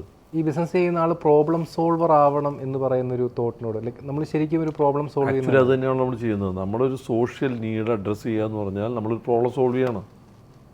അപ്പോൾ പ്രോബ്ലം സോൾവ് ചെയ്യപ്പെടുമ്പോഴേ ആ ബിസിനസ് സസ്റ്റെയിൻ ചെയ്യുള്ളൂ. അതല്ലെങ്കിൽ നിങ്ങൾക്ക് ഫ്ലാറ്റ് കൊണ്ട് വിറ്റുകൊണ്ടിരിക്കാം. ആ മാർക്കറ്റ് അവിടെ ഉണ്ടാവും, നിങ്ങൾക്ക് കുറച്ച് പൈസ ഉണ്ടാക്കാം. അപ്പോൾ നിങ്ങളുടെ ബിസിനസ് എന്ന് പറയുന്നത് പ്രോഫിറ്റ് ഓറിയൻറ്റഡാണ്. പല ആൾക്കാരും സംസാരിക്കുന്നത് ഞാൻ കേട്ടിട്ടുണ്ട്. അതായത് എന്താണ് അവിടെ എന്തോ ഒരു പുതിയ പ്രോജക്റ്റ് ചെയ്യാൻ പോകുന്നത്, അപ്പോൾ പറയുന്ന മറുപടി അവിടെ കുറഞ്ഞ വിലയ്ക്ക് ഒരു സ്ഥലം കിട്ടി, ഒരു ഫ്ലാറ്റ് കഴിഞ്ഞു, അപ്പോൾ അതുകൊണ്ട് പ്രോജക്റ്റ് ചെയ്യാൻ തീരുമാനിച്ചു. അപ്പോൾ കുറഞ്ഞ വിലയ്ക്ക് സ്ഥലം കിട്ടി എന്നുള്ളതാണ് ഒരു ഫ്ലാറ്റ് ചെയ്യാനുള്ള കാരണം എന്ന് പറഞ്ഞു കഴിഞ്ഞാൽ അതിൻ്റെ അർത്ഥം എന്ന് വെച്ചാൽ I can make much more profit എന്ന് തന്നെയാണ് അതിൻ്റെ അർത്ഥം, ആണല്ലോ. അപ്പോൾ കുറഞ്ഞ വിലയ്ക്ക് സ്ഥലം കിട്ടിയാൽ എടുക്കാൻ പാടില്ല എന്ന് ഞാൻ പറഞ്ഞില്ല കേട്ടോ, അങ്ങനെ ഒന്നും തിരിച്ചിരിക്കണ്ട.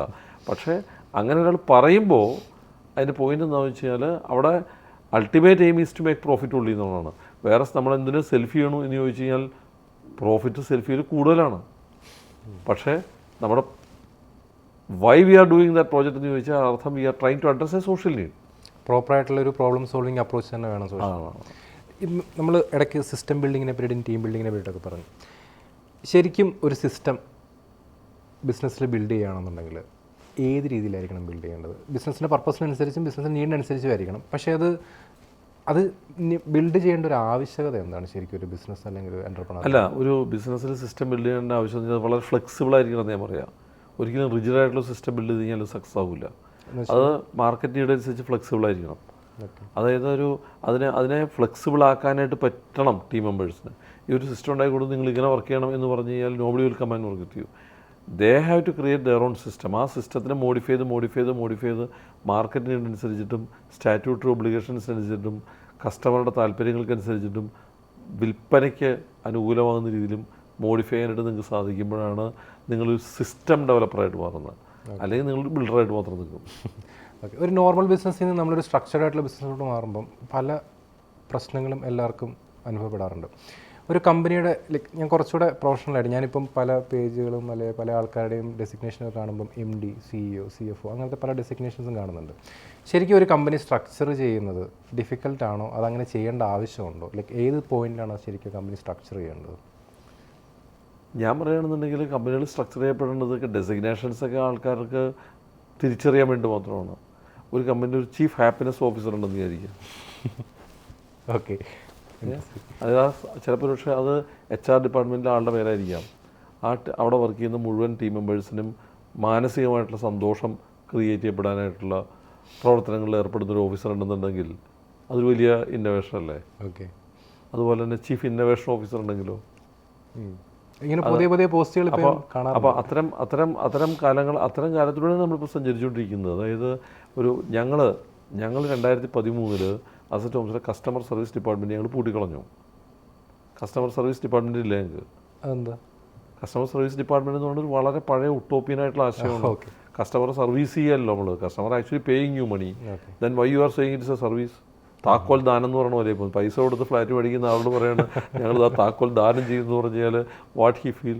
ഓക്കെ താക്കോൽ കൈമാറ്റം ചെയ്യാന്ന് പറയാം. അപ്പോൾ വളരെ ഗ്രാമാറ്റിക്കലായിട്ടുള്ള മിസ്റ്റേക്ക് ഉണ്ട് ആ പദത്തിനകത്ത് തന്നെ. കസ്റ്റമർ സർവീസ് അല്ലെങ്കിൽ കസ്റ്റമർ സാറ്റിസ്ഫാക്ഷൻ ഡിപ്പാർട്ട്മെൻറ്റ് എന്ന് പറഞ്ഞാൽ എന്തോ കസ്റ്റമറെ തൃപ്തിപ്പെടുത്താൻ വേണ്ടി ഒരു ഡിപ്പാർട്ട്മെൻറ്റ് ഉണ്ടാക്കി വെച്ച പോലെ തോന്നുന്നത്. ഞങ്ങൾ ആ ഡിപ്പാർട്ട്മെൻറ്റേ ഇല്ലാണ്ടാക്കി. ഞങ്ങൾ ആ ഡിപ്പാർട്ട്മെൻറ്റിനെ ഞങ്ങൾ ഡിലേറ്റ് ഡിപ്പാർട്ട്മെൻറ്റ് എന്നാക്കിയത്. കസ്റ്റമർ പ്രതീക്ഷിക്കുന്നതിന് അപ്പുറത്തൊരു കാര്യം കൊടുക്കുമ്പോഴല്ലേ ഡിലേറ്റ് ഉണ്ടാവുള്ളൂ. ഓക്കെ അപ്പോൾ so we change the name. അത് 2013 നമ്മൾ ചെയ്തതാണ്. അങ്ങനെ വളരെ വളരെ ഇന്നവേറ്റീവായിട്ടുള്ള structural changes asset homes building ഇൻഡസ്ട്രിയിൽ കൊണ്ടുവരാനായിട്ട് ശ്രമിച്ചിട്ടുണ്ട്. പലരും ഇപ്പോൾ അത് കോപ്പി ചെയ്യുന്നുണ്ട്. അതുകൊണ്ട് കുഴപ്പമൊന്നുമില്ല. കാരണം എന്ന് വെച്ചാൽ അതൊരു വളരെ പോസിറ്റീവായിട്ടുള്ള കാര്യമായിട്ട് ഞങ്ങൾ കാണുന്നത്. കാരണം ഞങ്ങൾ കസ്റ്റമർ ഡിലേറ്റ് ഡിപ്പാർട്ട്മെൻറ്റ് വഴി കസ്റ്റമേഴ്സിന് ഡിലേറ്റ് സർവീസസ് കൊടുത്തു. അപ്പോൾ ഞങ്ങൾ 17 കൊല്ലത്തെ ഇൻഷുറൻസ് 10 കൊല്ലത്തെ ഇൻഷുറൻസ് കൊടുത്തു. അപ്പാർട്ട്മെൻറ്റുകൾക്ക് 10 കൊല്ലത്തെ ഇൻഷുറൻസ് കൊടുക്കാൻ ഞങ്ങൾ തീരുമാനിച്ചു. അപ്പോൾ പല ബിൽഡേഴ്സിൻ്റെ ഓഫീസിലും കസ്റ്റമേഴ്സ് വിളിച്ച് ചോദിക്കാൻ തുടങ്ങി, നമുക്കെന്താ ഇൻഷുറൻസ് ഇല്ലാത്ത, നിങ്ങൾ ഇൻഷുറൻസ് തരുമോ എന്ന് ചോദിക്കാൻ തുടങ്ങി. ഓക്കെ അപ്പോൾ ദെൻ ഞങ്ങളൊരു സോഷ്യൽ നീഡിനെ അഡ്രസ്സ് ചെയ്തതാണ്. അങ്ങനെയാണ് ഈ ഇൻഷുറൻസ് വരുന്നത്.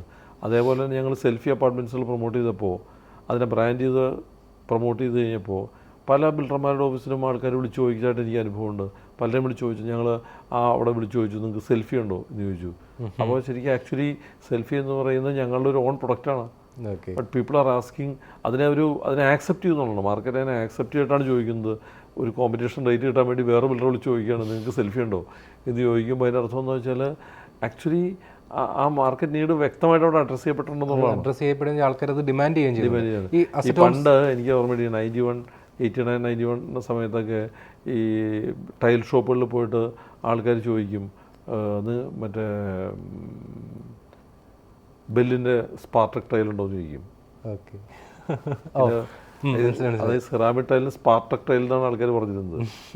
അപ്പോൾ വേറൊരു കമ്പനിയുടെ അടുത്ത് പോയിട്ട് ചോദിക്കുന്നത് സ്പാർട്ടക് ടൈലുണ്ടോ, സെറാമിക് ടൈലുണ്ടോ എന്നല്ല ചോദിക്കുന്നത്. ബ്രാൻഡിന്റെ പേര് പോലെ. അത് ഈ മറ്റേ മാഗി ഉണ്ടോ എന്ന് ചോദിക്കുന്ന പോലെ ന്യൂഡിൽസ് എന്നുള്ള പേര് തന്നെ മാറ്റിക്കണം. ഈ പേരിൻ്റെ കേസ് പറഞ്ഞപ്പോഴാണ് അസറ്റ് ഹോംസിൻ്റെ ഈ പ്രൊജക്റ്റിൻ്റെ പേരൊക്കെ ഭയങ്കര ഡിഫറെൻറ്റ്. ഈവൻ നമ്മൾ ലാസ്റ്റ് ചെയ്ത വീഡിയോയ്ക്കകത്താണെങ്കിൽ പോലും ആൾക്കാരോട് തന്നെ ചോദിച്ചിട്ട് നല്ല റെസ്പോൺസ് എടുക്കുകയും ചെയ്തു. ഈ നേരത്തെ അസറ്റ് ഹോംസിൻ്റെ പേരിടുന്ന സമയത്ത് ഇപ്പോൾ സെൽഫി, അതേപോലെ ഫാമിലി, ബട്ടർഫ്ലൈ എന്ന് പറഞ്ഞിട്ടൊരു പ്രൊജക്റ്റ് സംതിങ് ഇപ്പം ഈ വരുന്ന വഴിക്ക് ഞാൻ കണ്ടിട്ടുണ്ടായിരുന്നു.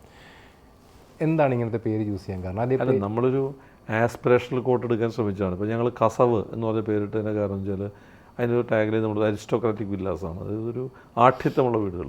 അപ്പോൾ ആഠ്യത്വത്തിൻ്റെ ഒരു പ്രതീകം എന്താണ്? മലയാളികളുടെ ആഠ്യത്തിൻ്റെ പ്രതീകം എന്ന് പറഞ്ഞാൽ കസവാണ്. അപ്പോൾ അങ്ങനെ തന്നെ റിലേറ്റ് ചെയ്തത്. അതേപോലെ തന്നെ ഞങ്ങളിപ്പോൾ തിരുവനന്തപുരത്തൊരു എക്കോളജിക്കലി ഓറിയൻറ്റഡ് ആയിട്ടുള്ള പ്രോജക്റ്റ് ഇപ്പോൾ നമ്മൾ ലീഫ് എന്നാണ് പേരിട്ടത്. നമ്മൾ പറഞ്ഞിത്രേ ഉള്ളൂ, അസറ്റ് ഹോംസ് നിങ്ങളുടെ മുമ്പിലേക്ക് ഒരു ലീഫ് സ്റ്റൈൽ, നിങ്ങളുടെ ലൈഫ് സ്റ്റൈലിൽ നമ്മളൊരു ലീഫ് സ്റ്റൈലിലേക്ക് മാറ്റാനായിട്ട് ശ്രമിക്കുകയാണ് എന്ന് പറഞ്ഞത്. അപ്പോൾ പേരിനകത്തൊരു ഇമ്പാക്റ്റ് ഉണ്ട്. കാരണം അതൊരു കാര്യം കമ്മ്യൂണിക്കേറ്റ് ചെയ്യുന്നുണ്ടല്ലോ. ആ കമ്മ്യൂണിക്കേറ്റ് ചെയ്യുന്നിടത്തോളം കാലം എല്ലാ പേരുകളും നല്ല പേരുകൾ തന്നെയാണ്. ഓക്കെ. ഈ പേര് ബ്രാൻഡിങ് ഒക്കെ വന്നുകൊണ്ടാണ് ഞാൻ ചോദിക്കുന്നത്. നമുക്ക് അസറ്റ് ഹോംസിൽ പൃഥ്വിരാജിനെയാണ് ഓൺ ബോർഡ് ചെയ്തിട്ടുള്ളത് ബ്രാൻഡ് അംബാസഡറായിട്ട്. നമ്മൾ നേരത്തെ ഒരു വീഡിയോയ്ക്കകത്ത് പറഞ്ഞിട്ടുള്ളതാണെങ്കിൽ പോലും കുറച്ചൊരു ഡീറ്റെയിൽ ആയിട്ട് എന്തുകൊണ്ടാണെന്ന് ആക്ച്വലി നമ്മൾ പൃഥ്വിരാജിനെ ഓൺ ബോർഡ് ചെയ്യാൻ തീരുമാനിച്ചത്? എനിക്ക് ഞാൻ ഒരുപാട് ഇന്റർവ്യൂല് വിശദീകരിച്ചിട്ടുള്ള കാര്യമാണ്. ഇനി ഞാനിത് പറഞ്ഞാൽ പൃഥ്വിരാജ് മിക്കവാറും എന്നെ ഓടിക്കും. അല്ല, കുറച്ചൊരു ഡീറ്റെയിൽ ആയിട്ട് ഒരു ബ്രാൻഡ് അല്ലെങ്കിൽ ഒരു ബ്രാൻഡ് അംബാസഡറിനെ സെലക്ട് ചെയ്യുന്ന സമയത്ത് എന്തൊക്കെ കാര്യങ്ങളാണ് ശ്രദ്ധിക്കേണ്ടത്, അല്ലെങ്കിൽ എന്തൊക്കെയാണ് ഒരു... അല്ല, നമ്മൾ ഇങ്ങനെ ആലോചിച്ചാൽ മതി. നമ്മളൊരു ബ്രാൻഡ് അംബാസഡറെ കാണുന്നു, ആ ബ്രാൻഡ് അംബാസഡർ എൻഡോഴ്സ് ചെയ്യുന്ന പ്രൊഡക്റ്റ് കാണും. ബ്രാൻഡ് അംബാസഡറെ കാണുമ്പോൾ പ്രൊഡക്റ്റ് ഓർമ്മിക്കണോ, പ്രൊഡക്റ്റ് കാണുമ്പോൾ ബ്രാൻഡ് അംബാസഡറെ ഓർമ്മിക്കണോ? ഓക്കെ, അതാണ് ഏറ്റവും സിമ്പിളായിട്ടുള്ള പ്രൊഡക്റ്റ്. പൃഥ്വിരാജിനെ കാണുമ്പോൾ അസറ്റ് ഹോംസിനെ ഓർക്കണോ, അതോ അസറ്റ് ഹോംസിൻ്റെ ഫ്ലാറ്റ് കാണുമ്പോൾ പൃഥ്വിരാജിനെ ഓർക്കണോ? ഓക്കെ, ആ ഒരു കമ്പാരിസൺ ഇത്ര ആലോചിച്ചാൽ മതി. അപ്പം അങ്ങനെ ഓർക്കപ്പെടണം എന്നുണ്ടെന്നുണ്ടെങ്കിൽ റിലേറ്റ് ചെയ്യാവുന്ന ആൾക്കാരായിരിക്കും. അസറ്റ് ഹോംസ് ഒരു കാരണവശാലും റിലേറ്റ് ചെയ്യാൻ പറ്റാത്ത ഒരാൾ ഞങ്ങൾ ബ്രാൻഡ് അംബാസഡറാക്കി ഇരിക്കുക. Shahrukh Khan asset homes brand അംബാസഡറാക്കി കഴിഞ്ഞാൽ അത് റിലേറ്റ് ചെയ്യില്ല. ഓക്കെ, നമുക്ക് ആക്ച്വലി 2 ബ്രാൻഡ് അംബാസഡേഴ്സ് ഉണ്ട്. ഒന്ന് ആശാ ശരത്തുണ്ട്. അല്ല, അത് ഞങ്ങളുടെ കസ്റ്റമർ ഡിലേറ്റ് ഡിപ്പാർട്ട്മെൻറ്റ് വന്നപ്പോൾ ആ ഡിപ്പാർട്ട്മെൻറ്റിനെ ഒന്ന് പ്രൊമോട്ട് ചെയ്യാൻ വേണ്ടിയിട്ടും ആ ഡിലേറ്റ് ഡിപ്പാർട്ട്മെൻറ്റിൻ്റെ സോഫ്റ്റ് ആയിട്ടുള്ള സർവീസസ് പൃഥ്വിരാജ് പോലത്തെ ഒരു ക്യാരക്ടറിലൂടെ പ്രൊമോട്ട് ചെയ്യാൻ ഇച്ചിരി ബുദ്ധിമുട്ടാണെന്ന് മനസ്സിലാക്കിയതുകൊണ്ടാണ് ഞങ്ങൾ കുറച്ചുകൂടി ഒരു വീട്ടുകാരിയായിട്ടുള്ള ഒരാളെ അതിനുവേണ്ടി കൊണ്ടുവന്നത്. അതൊക്കെ വളരെ വെൽ തോട്ടായിട്ട് നമ്മൾ ചെയ്ത പ്രോസസ്സാണ്. അതിനകത്ത് തെറ്റൊന്നും ഇപ്പോഴും സംഭവിച്ചിട്ടില്ല എന്ന് ഞങ്ങൾക്ക് 100% ഉറപ്പാണ്. കാരണം അതുകൊണ്ടാണ് ഞങ്ങൾ ബ്രാൻഡ് അംബാസഡർ മാറ്റാണ്ടിരിക്കുന്നത് ഇപ്പോഴും. ഇപ്പോഴത്തെ കാലഘട്ടത്തിൽ ശരിക്കും ബ്രാൻഡ് അംബാസഡർഷിപ്പിൻ്റെ കാലം കുറച്ച് മാറിയെന്ന് എനിക്ക് തോന്നുന്നുണ്ട് കേട്ടോ. കാരണം നമ്മളിപ്പോൾ ഈ പുതിയ സോഷ്യൽ മീഡിയ യുഗത്തിൽ ഇൻസ്റ്റാഗ്രാമും ഇൻഫ്ലുവൻസേഴ്സും ഒക്കെ വാഴുന്നൊരു സമയത്ത് ബ്രാൻഡ് അംബാസഡർഷിപ്പ് എത്രത്തോളം എഫക്റ്റീവ് ആണെന്നുള്ള കാര്യത്തിനകത്ത് എൻ്റേതായിട്ടുള്ള പേഴ്സണൽ മാനേജീരിയൽ ഡൗട്ട്സ് ഉണ്ടെങ്കിൽ തന്നെയും കസ്റ്റമേഴ്സ് അത്ര സംശയങ്ങളൊന്നുമില്ല. ഓക്കെ. ഈ പേഴ്സണൽ ബ്രാൻഡിങ്ങിനെ പറ്റിയിട്ട് പറയുന്നത് സാറാണെങ്കിലും നമ്മളിപ്പോൾ വീഡിയോസും കാര്യങ്ങളൊക്കെ ഇത്രയും ചെയ്യുന്നുണ്ടെങ്കിലും ഇതിൻ്റെ ഒരു ഇൻഫ്ലുവൻസ് എത്രത്തോളം ഉണ്ട് ബിസിനസ്സിൽ? സാറിൻ്റെ ഒരു പേഴ്സണൽ ഒപ്പീനിയനിൽ നമ്മളൊരു പേഴ്സണൽ ബ്രാൻഡിങ് അല്ലെങ്കിൽ ആസ് എ ഫൗണ്ടർ സോഷ്യൽ മീഡിയയ്ക്ക് വന്നിട്ട് നിങ്ങളുടെ എക്സ്പെർട്ടൈസും നിങ്ങളുടെ തോട്ട്സും ഷെയർ ചെയ്യുന്നതിൽ ഇത് നമ്മുടെ ഒരു ഇഷ്ടമല്ലേ? ഓക്കെ. അത് നമ്മൾ ബിസിനസ്സായിട്ട് കണക്ട് ചെയ്യണമെന്ന് എനിക്ക് തോന്നുന്നില്ല. കാരണം നമുക്കറിയാവുന്ന കാര്യങ്ങൾ നമ്മൾ സമ്മതിക്കുന്നു, നമ്മളത് കമ്മ്യൂണിക്കേറ്റ് ചെയ്യുന്നു, അത് മാർക്കറ്റിലേക്ക് പോകുന്നു.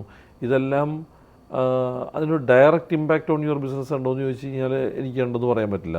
പക്ഷേ it has got A visibility. അതിൻ്റെ ഒരു ഇൻഫ്ലുവൻസർ ഗ്രൂപ്പ് ക്രിയേറ്റ് ചെയ്യപ്പെടുന്നുണ്ട്. ഈവൻ നമ്മളാണെങ്കിലും ഡിസ്കസ് ചെയ്ത് തുടങ്ങിയ സമയത്തും ഞാൻ എപ്പോഴും പറഞ്ഞിട്ടുള്ളതും സാർ കമ്മ്യൂണിക്കേറ്റ് ചെയ്യാൻ ഉദ്ദേശിച്ചിട്ടുള്ളതും സാറിൻ്റെ ഒരു എക്സ്പെർട്ടൈസ് നമുക്ക് ഇതിനകത്തോട്ട് കൊണ്ടുവരണം. അല്ലെങ്കിൽ സാറിൻ്റെ മനസ്സിലുള്ള കാര്യങ്ങൾ ഈവൻ ക്യാമറ മുന്നിൽ പറഞ്ഞാൽ എനിക്ക് യാതൊരു കുഴപ്പമില്ല. ഞാൻ സാറിൻ്റെ ഷൂട്ടിന് വരുന്നത് ഭയങ്കര കൂൾ ആൻഡ് കാമായിട്ടാണ്. കാരണം അത്രത്തോളം നോളജ് ഉണ്ട്.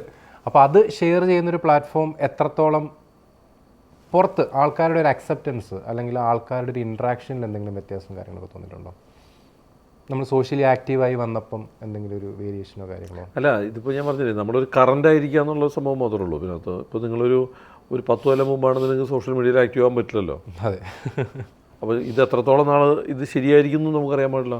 മേ ബി ഒരു 5 കൊല്ലം കഴിയുമ്പോൾ അല്ലെങ്കിൽ 2 കൊല്ലം കഴിയുമ്പോൾ ഈ പ്ലാറ്റ്ഫോം ആയിരിക്കുമോ അന്ന് റിലവൻ്റ് നമുക്കറിയില്ല.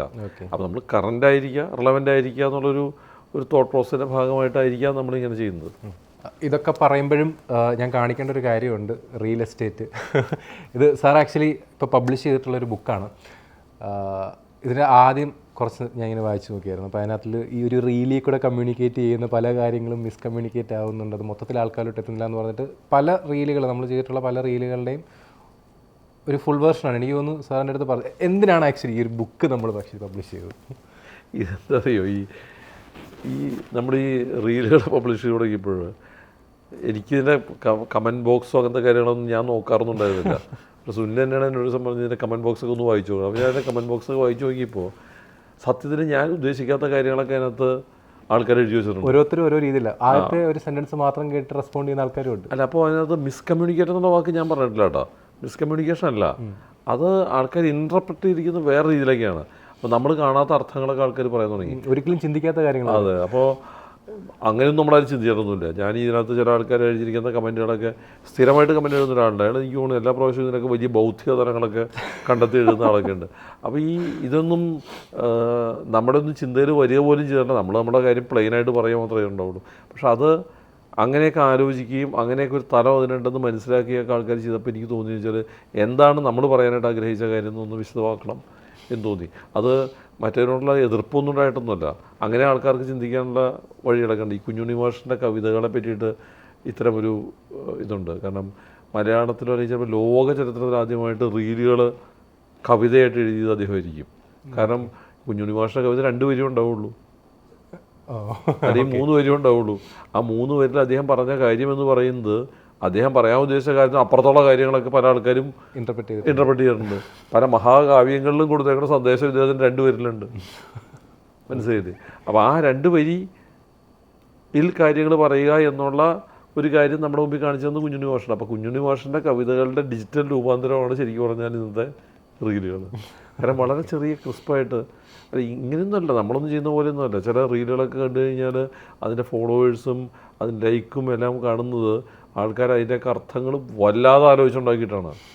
ഞാൻ വേറെ നമ്മുടെ തന്നെ റീൽ ഞാൻ പറഞ്ഞ പോലെ ഒരു പ്രാവിനെ ഇങ്ങനെ പറത്തി വിടുന്നൊരു ഷോട്ട് മാത്രം കാണിച്ചിട്ട് അതിന് മില്യൺസ് ഓഫ് വ്യൂവേഴ്സ് ഉണ്ടാവുകയും അത്തരം തന്നെ കമൻറ്റുകൾ വരികയൊക്കെ ചെയ്യാന്ന് പറഞ്ഞു കഴിഞ്ഞാൽ ആ കാണിച്ചിരിക്കുന്ന കാര്യമെന്ന് പറയുന്നത് സ്വാതന്ത്ര്യത്തിൻ്റെ ഏറ്റവും വലിയ ഉദാഹരണമാണെന്നൊക്കെ പറഞ്ഞ ആൾക്കാർ എക്സ്പ്ലനേഷൻ കൊടുക്കുകയാണ്. നെഗറ്റീവായിട്ടും ചിന്തിക്കുന്ന ആൾക്കാരും ഉണ്ടാവും. ആൾക്കാർക്ക് അതിനുള്ളൊരു പ്രൊഫഷൻ ഉണ്ടല്ലോ.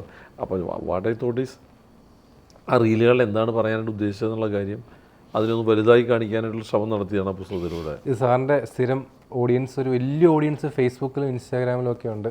അപ്പോൾ അവർക്ക് എനിക്ക് തോന്നുന്നു ഓരോ ചാപ്റ്ററിലും ഓരോ നമ്മൾ ചെയ്തിട്ടുള്ള ഓരോ വീഡിയോസിൻ്റെ എക്സ്പ്ലനേഷൻസ് ഉൾപ്പെടെയാണ് കൊടുത്തിട്ടുള്ളത്. അപ്പോൾ നിങ്ങൾക്ക് വായിച്ച് മനസ്സിലാക്കാം. കുറച്ച് ഇൻഫർമേറ്റീവ് ആയിട്ടുള്ള കാര്യങ്ങളും ഈ പറഞ്ഞിട്ടുള്ളതിൻ്റെ കുറച്ചുകൂടെ ഡീറ്റെയിൽഡ് വേർഷൻസും നിങ്ങൾക്ക് കിട്ടും. ഓക്കെ, ബാക്ക് ടു ഈ ബിസിനസ്. ഫൗണ്ടേഴ്സായിട്ടുള്ള ആൾക്കാർ, ബിസിനസ് ചെയ്യുന്ന ആൾക്കാരുടെ ഏറ്റവും വലിയൊരു പ്രശ്നമാണ്, അല്ലെങ്കിൽ ചോദിക്കുന്നൊരു സ്ഥിരം ചോദ്യമാണ്, ഈ ശമ്പളം എടുക്കണോ, ഫൗണ്ടേഴ്സ് ശമ്പളം എടുക്കണോ എന്നുള്ളത്. ശരിക്കും സാറിൻ്റെ ഒരു തോട്ടിൽ എങ്ങനെയാണ്, ലൈക്ക് ഇത് ശമ്പളം എടുക്കേണ്ടതാണോ അതോ അത് ബിസിനസ്സിൻ്റെ കൂടെ തന്നെ റൺ ചെയ്ത് പോകേണ്ടതാണോ, ഒരു തോട്ട് വരുന്നത് എങ്ങനെ? ബിസിനസ്സിന് കൂടെ റൺ ചെയ്ത് പോകാൻ പറ്റും. ബിസിനസ് വേറെ കാര്യമല്ല. ശമ്പളം ഉറപ്പായിട്ട് എടുക്കേണ്ട കാര്യമുള്ളൂ. കാരണം നിങ്ങൾ മറ്റുള്ളവരുടെ കൂടെ വർക്ക് ചെയ്യുന്ന ഒരാളാണെങ്കിൽ, നിങ്ങളതിനകത്തൊരു സ്ഥിരമായിട്ട് നിങ്ങളുടെ ഇൻപുട്സ് കൊടുത്തുകൊണ്ടിരിക്കുന്ന ആളാണെങ്കിൽ, ആ ബിസിനസ്സിൻ്റെ വശം എന്നുള്ള രീതിയിൽ നിങ്ങൾക്ക് നിങ്ങളുടേതായിട്ട് ശമ്പളം എടുക്കാനായിട്ടുള്ള ഉത്തരവാദിത്വമുണ്ട്. ബാക്കിയെല്ലാം തിരിച്ച് ബിസിനസ്സിലോട്ട് തന്നെ പോവുകയും വേണം. തീർച്ചയായിട്ടും. പലരും അങ്ങനെയല്ല ചെയ്യാറുള്ളത്. ലൈക്ക് ഇപ്പം സാറിന് അല്ല, അവിടെ അത് ഒരു പ്രശ്നം എന്ന് പറയുമ്പോൾ അവിടെ ആ ബിസിനസ്സിൻ്റെ എന്തിനാണ് ആ ബിസിനസ് ചെയ്യുന്നുള്ള ചോദ്യത്തിന് ഉത്തരവില്ലാത്തതുകൊണ്ടാണ് കുഴപ്പം. നേരത്തെ പറഞ്ഞ പോലെ പവറിന് വേണ്ടിയിട്ടാണോ, പ്രോഫിറ്റിന് വേണ്ടിയിട്ടാണോ, പർപ്പസിന് വേണ്ടിയിട്ടാണോ എന്നുള്ള ചോദ്യമൊക്കെ ഒരു പർപ്പസ് എന്നുള്ളൊരു ഉത്തരം വരികയാണെന്നുണ്ടെങ്കിൽ ആരും ബിസിനസ്സിനകത്ത് ഉണ്ടാവുന്ന എക്സ്ട്രാ പൈസ മുഴുവൻ വീട്ടിലേക്ക് കൊണ്ടുപോകില്ല. Okay, correct. തിരിച്ച് ഇതിനകത്ത് തന്നെ റീഇൻവെസ്റ്റ് ചെയ്യാനുള്ളൊരു തോട്ട് വരും. നമ്മൾ കമ്പാരിസൺസ് എല്ലാവരും ചെയ്യാറുണ്ട് ബിസിനസ്സുകളെ തമ്മിൽ. ഒരാളുടെ സക്സസ് അളക്കുന്നത് വേറൊരാളുടെ കമ്പാരിസൺ വെച്ചിട്ടാണ്. ശരിക്കും അങ്ങനെ ചെയ്യേണ്ട ആവശ്യമുണ്ടോ? അങ്ങനെയാണോ ചെയ്യേണ്ടത്?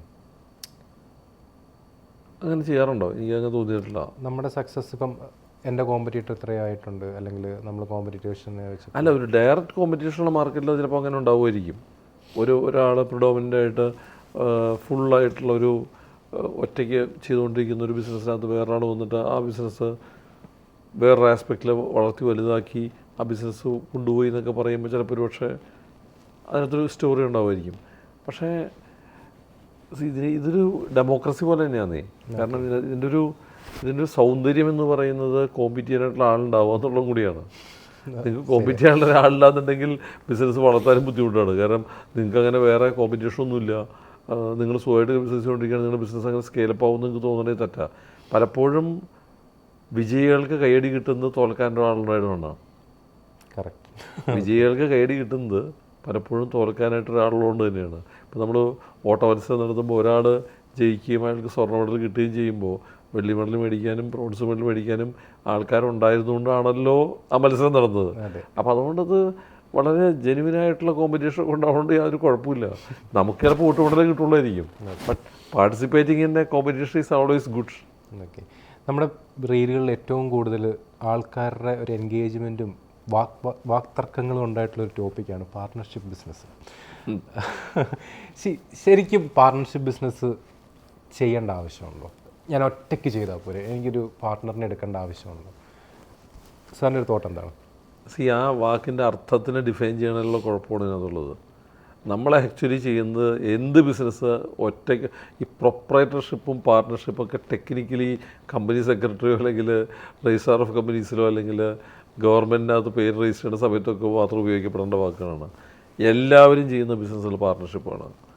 നിങ്ങൾക്ക് പാർട്ട്ണർഷിപ്പ് ഇല്ലാണ്ട് ഒരു കാര്യവും ലോകത്ത് ചെയ്യാനായിട്ട് സാധിക്കില്ല. കാരണം നിങ്ങളുടെ കസ്റ്റമർ പോലും നിങ്ങളുടെ പാർട്ട്ണറാണ്. നിങ്ങളുടെ ടീം മെമ്പേഴ്സ് നിങ്ങളുടെ പാർട്ട്നേഴ്സാണ്. അപ്പോൾ പിന്നെ നിങ്ങളെങ്ങനെ പാർട്ട്ണർഷിപ്പ് അല്ല ചെയ്യണമെന്ന് പറഞ്ഞാൽ എങ്ങനെ ശരിയാവുക? ഈ അതൊരു ടെക്നിക്കൽ വാക്കായിട്ട് തന്നെ കണ്ടാൽ മതി. പ്രൊപ്പറേറ്റർഷിപ്പാണ് എൻ്റെ സോൾ ബിസിനസ്സാണെന്നൊക്കെ പറഞ്ഞാൽ അതിൻ്റെ അർത്ഥം എന്ന് വെച്ചാൽ technically that is right, but you cannot do it alone. നല്ലൊരു പാർട്ട്ണറിനെ എങ്ങനെ തിരഞ്ഞെടുക്കാൻ പറ്റും സാറിൻ്റെ ഒരു അഭിപ്രായം? എങ്ങനെ ആയിരിക്കണം ഒരാൾ പാർട്ട്ണർ ചൂസ് ചെയ്യുന്നത്? രണ്ട് ഘട്ടങ്ങളാണ്. അതായത് ഒരു ആദ്യത്തെ ഘട്ടം എന്ന് പറയുന്നത് നിങ്ങളുടേതായിട്ടുള്ളൊരു സെൽഫ് ഇൻട്രോസ്പെക്ഷൻ നടത്തുമ്പോൾ നിങ്ങൾക്ക് മനസ്സിലാവും നിങ്ങളുടെ കുറവ് എന്താണെന്നുള്ളത് മനസ്സിലാവും. അപ്പോൾ നിങ്ങളുടെ കുറവുകൾ നികത്താനായിട്ട് പറ്റിയ ആൾക്കാരെ കൂടെ കൂട്ടുക എന്നുള്ളതാണ് ആദ്യത്തെ പാർട്ട്ണർഷിപ്പിൻ്റെ സ്റ്റോറി. അത് എല്ലാ ബിസിനസ് ചെയ്യുന്ന ഒരാളും ചെയ്യേണ്ടതായിട്ടുള്ള കാര്യമാണ്. അപ്പോൾ അങ്ങനെ പാർട്ട്നേഴ്സ് ഉണ്ടാവും. അപ്പോൾ ആ സെലക്ഷൻ ശരിയായില്ലെങ്കിൽ ആ പാർട്ട്നേഴ്സ് പിരിഞ്ഞു പോകും. ആ പാർട്ട്നേഴ്സ് ഫെയിലാവാം. ചിലപ്പോൾ ആ പാർട്ട്നേഴ്സ് നന്നായിട്ട് കോംപ്ലിമെൻറ്റ് ചെയ്യും. അപ്പോൾ ആ ബിസിനസ് സക്സസ്ഫുള്ളായിട്ട് പോകും. രണ്ടാമത്തെ ഘട്ടം എന്ന് പറയുന്നത് പാർട്ട്നേഴ്സ് നിങ്ങളെ തേടി വരുന്നതാണ്. നിങ്ങൾക്ക് ആക്ച്വലി ആവശ്യം ഉണ്ടാവില്ല, പക്ഷേ partners will come to you. അപ്പോൾ that will actually open up new businesses. നിങ്ങൾ അറിയാത്ത സ്ഥലങ്ങളായിരിക്കും. ഇപ്പോൾ അസറ്റ് ഹോംസോട് വർക്ക് ചെയ്തുകൊണ്ടിരിക്കുന്ന സമയത്ത് ഇപ്പോൾ ഒരാൾ വന്നിട്ട് പറയുകയാണ്, let's I am seeing an opportunity in Karnataka, Bangalore ഒരുപാട് മലയാളികളുണ്ട്, നിങ്ങളുടെ ബ്രാൻഡ് ഫേമസ് ആണ്, I can be your partner in Bangalore എന്ന് പറഞ്ഞ് വരിക എന്ന് പറയുന്നത് നിങ്ങൾ അന്വേഷിച്ച് ഇങ്ങോട്ടേക്ക് പാർട്ട്ണർ വരികയാണ്. അപ്പം അങ്ങനെയും പാർട്ട്ണർഷിപ്പുകൾ ഉണ്ടായേക്കാം.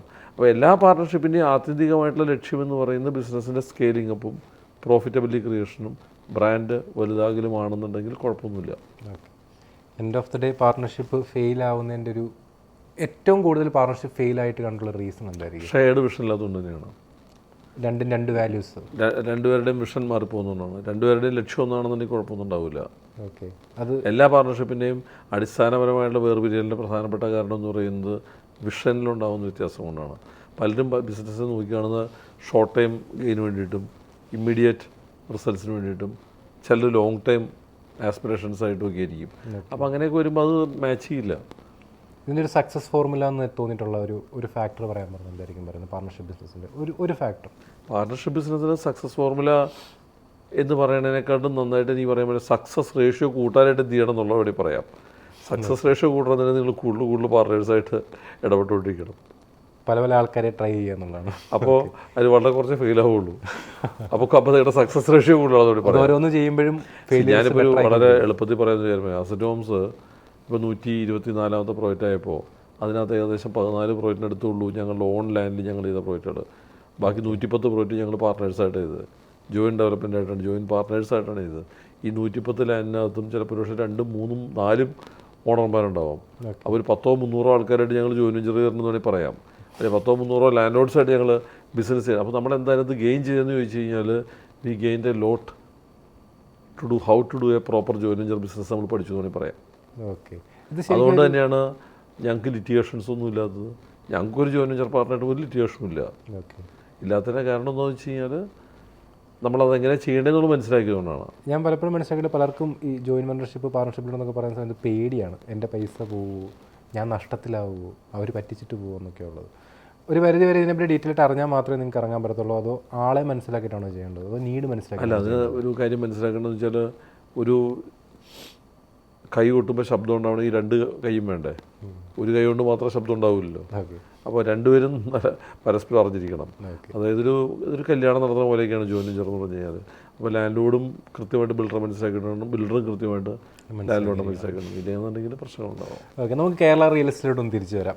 ഈ കേരളത്തിലെ ഇപ്പോഴത്തെ റിയൽ എസ്റ്റേറ്റിൽ ഒരു ബയേഴ്സിൻ്റെ അല്ലെങ്കിൽ ഇപ്പം കസ്റ്റമേഴ്സിൻ്റെ ഒരു മൈൻഡ് സെറ്റ് എന്താണ്? ലൈക്ക് അവർ ഇൻവെസ്റ്റ് ചെയ്യാൻ റെഡിയാണോ, അതോ ഇൻവെസ്റ്റ്മെൻറ്റ് പുറത്താണോ പോകുന്നത് കേരളത്തിലാണ്? അല്ല, end user demand Kerala real എസ്റ്റേറ്റിൽ ഇപ്പോഴും ശക്തമായിട്ടുണ്ട്. കാരണം പുതിയ വീടുകളിലേക്കുള്ള ആവശ്യകതയും പുതിയ അഡ്രസ്സുകളിലേക്കുള്ള ആവശ്യകതയും അപ്ഗ്രേഡിങ് ചെയ്യാനായിട്ട് ഇപ്പോൾ താമസിക്കുന്ന വീടുകളിൽ നിന്ന് അടുത്ത ലെവലിലേക്ക് അപ്ഗ്രേഡ് ചെയ്യാനുള്ള ആവശ്യകതയും എല്ലാ മാർക്കറ്റിലുണ്ട്. മാർക്കറ്റിലായൊന്നുമില്ല. പിന്നെ ഒരു ഘടകമെന്ന് പറയുന്നത് എപ്പോഴും ഒരു ബിസിനസ്സിനെ വളർത്തിക്കൊണ്ട് വരേണ്ടത് ഒരു പുതിയ ജനറേഷൻ ആൾക്കാരാണ്. ആ പുതിയ ജനറേഷൻ ആൾക്കാരുടെ ഇൻവെസ്റ്റ്മെൻറ്റ് താല്പര്യങ്ങൾ ചിലപ്പോൾ പക്ഷേ ജിയോഗ്രഫിക്കലി കേരളം എന്ന് പറയുന്ന ലൊക്കേഷനിൽ നിന്ന് മാറിപ്പോകുന്നതിൻ്റേതായിട്ടുള്ള ചില പ്രശ്നങ്ങളിലൂടെയുണ്ട്. അപ്പോൾ ആ പ്രശ്നമുള്ളതുകൊണ്ട് ചിലപ്പോൾ ഒരു പക്ഷേ ആൾക്കാർ പറയും ഞാൻ ബാംഗ്ലൂർ സെറ്റിൽ ചെയ്താൽ എന്താ കുഴപ്പം, അതവരുടെ പ്രൊഫഷണൽ താല്പര്യങ്ങൾ കൂടി അതിനകത്ത് ഭാഗമാകുന്നുണ്ട്. ദുബായിൽ സെറ്റിൽ ചെയ്താൽ എന്താ കുഴപ്പം എന്നൊക്കെ ആഗ്രഹിക്കുകയും ആലോചിക്കുകയും ചെയ്യുന്ന ജനറേഷൻ ഇപ്പോൾ ഉണ്ട്. അതില്ലാന്ന് ഞാൻ പറയുന്നില്ല. മാത്രമല്ല മൈഗ്രേറ്റ് ചെയ്യുന്ന ഒരു വലിയ ജനവിഭാഗമുണ്ട്. അപ്പോൾ ഇതിനെല്ലാം മാറ്റം വരണമെന്നുണ്ടെങ്കിൽ യങ് ജനറേഷൻ ഇവിടെ റീറ്റേൺ ചെയ്യപ്പെടണമെന്നുണ്ടെങ്കിൽ അവരുടെ താല്പര്യങ്ങൾക്ക് അനുസൃതമായിട്ടുള്ള കേരളം ഉണ്ടാവണം. നമ്മളിന്നും വളരെ പ്രായമായിട്ടുള്ള അല്ലെങ്കിൽ യങ് ജനറേഷനിൽ നിന്ന് മാറി നിൽക്കുന്ന ആൾക്കാരാൽ ഭരിക്കപ്പെടുകയും അവരാൽ റൂൾ ചെയ്യപ്പെടുകയൊക്കെ ചെയ്യുമ്പോൾ, അല്ലെങ്കിൽ ബ്യൂറോക്രസി അങ്ങനെയുള്ള ആൾക്കാർ കൺട്രോൾ ചെയ്യുകയൊക്കെ ചെയ്യുമ്പോൾ അവർക്ക് യങ് ജനറേഷൻ്റെ താല്പര്യങ്ങളിലേക്ക് ചിലപ്പോൾ പക്ഷേ എത്തിപ്പെടാൻ പറ്റില്ല. അപ്പോൾ അത്തരം താല്പര്യങ്ങൾ അവർ നടപ്പിലാക്കില്ല. അത്തരം താല്പര്യം നടപ്പിലാക്കാണ്ടിരിക്കുമ്പോൾ എന്ത് പറ്റും? അവർക്ക് അതിനുള്ള സ്വാതന്ത്ര്യമുണ്ട് അതുള്ള സ്ഥലത്തേക്ക് പോകാനായിട്ട്. ഒരു ഗ്ലോബലൈസ്ഡ് എക്കണോമിയിൽ അല്ലെങ്കിൽ ഗ്ലോബലൈസ്ഡ് ലോകത്ത് നമ്മൾ ജീവിക്കുമ്പോൾ അതിനുള്ള സാധ്യതകളും വളരെ കൂടുതലാണ്. അപ്പോൾ ആൾക്കാർ അത്തരം സൗകര്യങ്ങളുള്ള സ്ഥലത്തേക്ക് പോകും. ഓക്കെ, അപ്പോൾ അത് നമുക്കൊന്നും ചെയ്യാൻ പറ്റില്ല. കേരളത്തിലെ ഇപ്പോഴത്തെ real estate market comparing to other cities എന്തായിരിക്കും? കേരളത്തിൻ്റെ real estate, Indian real estate, Kerala real എസ്റ്റേറ്റിൻ്റെ ഷെയർ എന്നുകൊണ്ട് വളരെ വളരെ വളരെ കുറവാണ്. വളരെ കൃത്യമായിട്ട് ഡാറ്റ ഇപ്പോൾ അവൈലബിൾ ആണ്. റിയൽ എസ്റ്റേറ്റ് റെഗുലേറ്ററി അതോറിറ്റി എല്ലാ സ്റ്റേറ്റിലും ഉണ്ട്. എല്ലാ സ്റ്റേറ്റിലെ ഡാറ്റയും നിങ്ങൾക്ക് വെബ്സൈറ്റിൽ പോയാൽ കിട്ടും. എല്ലാവരും ഞെട്ടിക്കുന്നൊരു ഡേറ്റ എന്ന് പറയാമോ? വളരെ ചെറുതാണ്. കേരളത്തിൻ്റെ വാല്യൂ എന്ന് പറയുന്നത് ഇന്ത്യൻ റിയൽ എസ്റ്റേറ്റ് മാർക്കറ്റിൻ്റെ വില 1% പോലും ഉണ്ടാവില്ല. ഓക്കെ, ഇന്ത്യയിൽ ഇപ്പോൾ ഏറ്റവും ബൂമിംഗ് ആയിട്ടുള്ള മാർക്കറ്റ് ഏതായിരിക്കും? ഇന്ത്യയിൽ എനിക്ക് തോന്നുന്നു ഏറ്റവും ബൂമിംഗ് ആയിട്ടുള്ള മാർക്കറ്റ് എന്ന് ഇപ്പോൾ പറയപ്പെടുന്നത് നോർത്ത് ബാംഗ്ലൂരാണ്. ഓക്കെ, നോർത്ത് ബാംഗ്ലൂർ ഏരിയയാണ് ഏറ്റവും ബൂമിംഗ് ആയിട്ടുള്ള മാർക്കറ്റായിട്ട് പൊതുവെ അറിയപ്പെടുന്നത്. അവൈലബിൾ ആയിട്ടുള്ള ഡാറ്റ വെച്ച് നമ്മൾ പറയുകയാണെന്നുണ്ടെങ്കിൽ ഹൈദരാബാദ് എന്ന് പറയുന്നൊരു സിറ്റിയിൽ കഴിഞ്ഞ ഫിനാൻഷ്യൽ ഇയറിൽ അവസാനത്തെ മാസം, അതായത് മാർച്ച് മാസത്തിൽ നടന്ന വാല്യൂ ഓഫ് സെയിൽ കേരളത്തിലെ അതേ ഫിനാൻഷ്യൽ ഇയറിലെ എല്ലാ സിറ്റീസും കൂടെ ചേർത്തിട്ടുള്ള ഒരു ഫിനാൻഷ്യൽ ഇയറിനേക്കാളും കൂടുതലാണ്. ഒരു മാസത്തേത് അത്രയും അഡ്വാൻസ്ഡ് ആണ് അവിടെ? അല്ല, അത്രയും വ്യത്യാസമുണ്ട്. ഞാൻ നേരത്തെ പറഞ്ഞതിനകത്തൊരു ഒരു ഒരു ക്ലാരിഫിക്കേഷൻ എന്ന് വെച്ചാൽ ഏറ്റവും ബൂമിങ് റിയൽ എസ്റ്റേറ്റ് എന്ന് പറഞ്ഞാൽ ഏറ്റവും വില കൂടിയ റിയൽ എസ്റ്റേറ്റ് അല്ല കേട്ടോ ഞാൻ പറഞ്ഞത്. ഏറ്റവും വില കൂടിയ റിയൽ എസ്റ്റേറ്റ് പ്രോപ്പർട്ടീസ് വേറെ ഒരുപാടുണ്ട്. ഒരു 5 വർഷം അല്ലെങ്കിൽ ഒരു 10 വർഷം കഴിഞ്ഞാൽ കേരളത്തിലെ റിയൽ എസ്റ്റേറ്റിൻ്റെ ഒരു പ്രൊഡിക്ഷൻ എന്തായിരിക്കും കേരളത്തിൽ ഉണ്ടാകാൻ പോകുന്നൊരു ഒരു മാറ്റം റിയൽ എസ്റ്റേറ്റിൽ? അല്ല, ഈ റിയൽ എസ്റ്റേറ്റിലും ബിസിനസ്സിലും ഉണ്ടാകുന്ന മാറ്റം നമ്മുടെ ഭരണത്തിനോടുകൂടി കടപ്പെട്ട് നിൽക്കുന്നതാണ്. ഒരു ഡെവലപ്മെൻറ്റ് ഓറിയൻറ്റഡ് ആയിട്ടുള്ള എക്കണോമി ക്രിയേറ്റ് ചെയ്യാനുള്ള ശ്രമമുള്ള ഒരു ഗവൺമെൻറ്റിലൂടെ ഭരിക്കുകയാണ് എന്നുണ്ടെന്നുണ്ടെങ്കിൽ തീർച്ചയായിട്ടും കേരളത്തിൽ റിയൽ എസ്റ്റേറ്റിൻ്റെ ഭാവി ശോഭനമാണ്. കാരണം ഒരു മലയാളികൾ ആരും ഇനി സ്വന്തമായിട്ട് വീട് പണിയാനായിട്ട് പുറപ്പെടുന്ന എനിക്ക് തോന്നുന്നില്ല. കാരണം അതൊരു ടഫ് ജോബാണെന്നുള്ള അവർക്ക് ഇപ്പോൾ മനസ്സിലായിട്ടുണ്ട്. അതുകൊണ്ട് ഒരാളും ജീവിതത്തിൽ 4 കൊല്ലം അല്ലെങ്കിൽ 3 കൊല്ലം വീട് പണിയാൻ വേണ്ടി വേസ്റ്റാക്കുമെന്ന് എനിക്ക് തോന്നുന്നില്ല. അപ്പോൾ അതുകൊണ്ടൊക്കെ തന്നെ അതിൽ കിട്ടാൻ പോണ ലാഭം തുലവും കുറവാണെന്നുള്ളവർക്കറിയാം. വരാൻ പോണ മിസ്റ്റേക്കുകളതിനേക്കാളും കൂടുതലാണെന്ന് അവർക്കറിയാം. അതുകൊണ്ട് തന്നെ മലയാളികളെല്ലാം ബ്രാൻഡഡ് റെസിഡൻസുകൾ വാങ്ങിക്കുന്ന രീതിയിലേക്ക് മാറും എന്നുള്ളത് സംശയമില്ല. ഇപ്പോൾ നമുക്ക് ചുറ്റുവട്ടത്തുള്ള പഴയ കാര്യങ്ങൾ നോക്കിയാൽ മതി. എത്ര മലയാളികൾ ഷർട്ട് തുന്നുന്നുണ്ട്, എത്ര മലയാളികൾ അവൻ്റെ ഡ്രസ്സ് സ്റ്റിച്ച് ചെയ്യിപ്പിക്കുന്നുണ്ട്. എല്ലാവരും റെഡിമെയ്ഡിലേക്ക് മാറിയില്ലേ? അപ്പോൾ അതിൻ്റെ കാരണം എന്ന് വെച്ചാൽ അവരാ റിസ്ക് എടുക്കാൻ തയ്യാറില്ല. സ്വന്തമായിട്ട് തുണിയെടുത്ത് മേടിച്ച് പോയിട്ട് ടൈലറെ പോയി കണ്ടുപിടിച്ച് അളവെടുത്ത് സമയം കളഞ്ഞ് കാത്തിരുന്ന് തുന്നി വരുന്ന സമയത്ത് ഒരു പ്രശ്നമുണ്ടെന്ന് തോന്നിക്കഴിഞ്ഞാൽ റീപ്ലേസ് ചെയ്യാൻ പറ്റാത്തവർക്കറിയാമല്ലോ. എന്ന് പറയുന്ന പോലെ ബ്രാൻഡഡ് ആയിട്ടുള്ള റെപ്യൂട്ടഡ് ആയിട്ടുള്ള ഗ്രേഡഡ് ആയിട്ടുള്ള ബിൽഡർമാരുടെ കയ്യിൽ നിന്നുള്ള ഫ്ലാറ്റുകൾ വാങ്ങിക്കുക എന്നുള്ളതാണ് മലയാളികളും ചെയ്യാൻ പോകുന്നത്. കാരണം ബോംബെയിലാരും വീട് പണിയാനായിട്ട് ഇപ്പോൾ കേൾക്കാറില്ല. ബൈ ഉള്ളി. കാരണം ഇതൊരു പ്രൊഫഷനാണല്ലോ.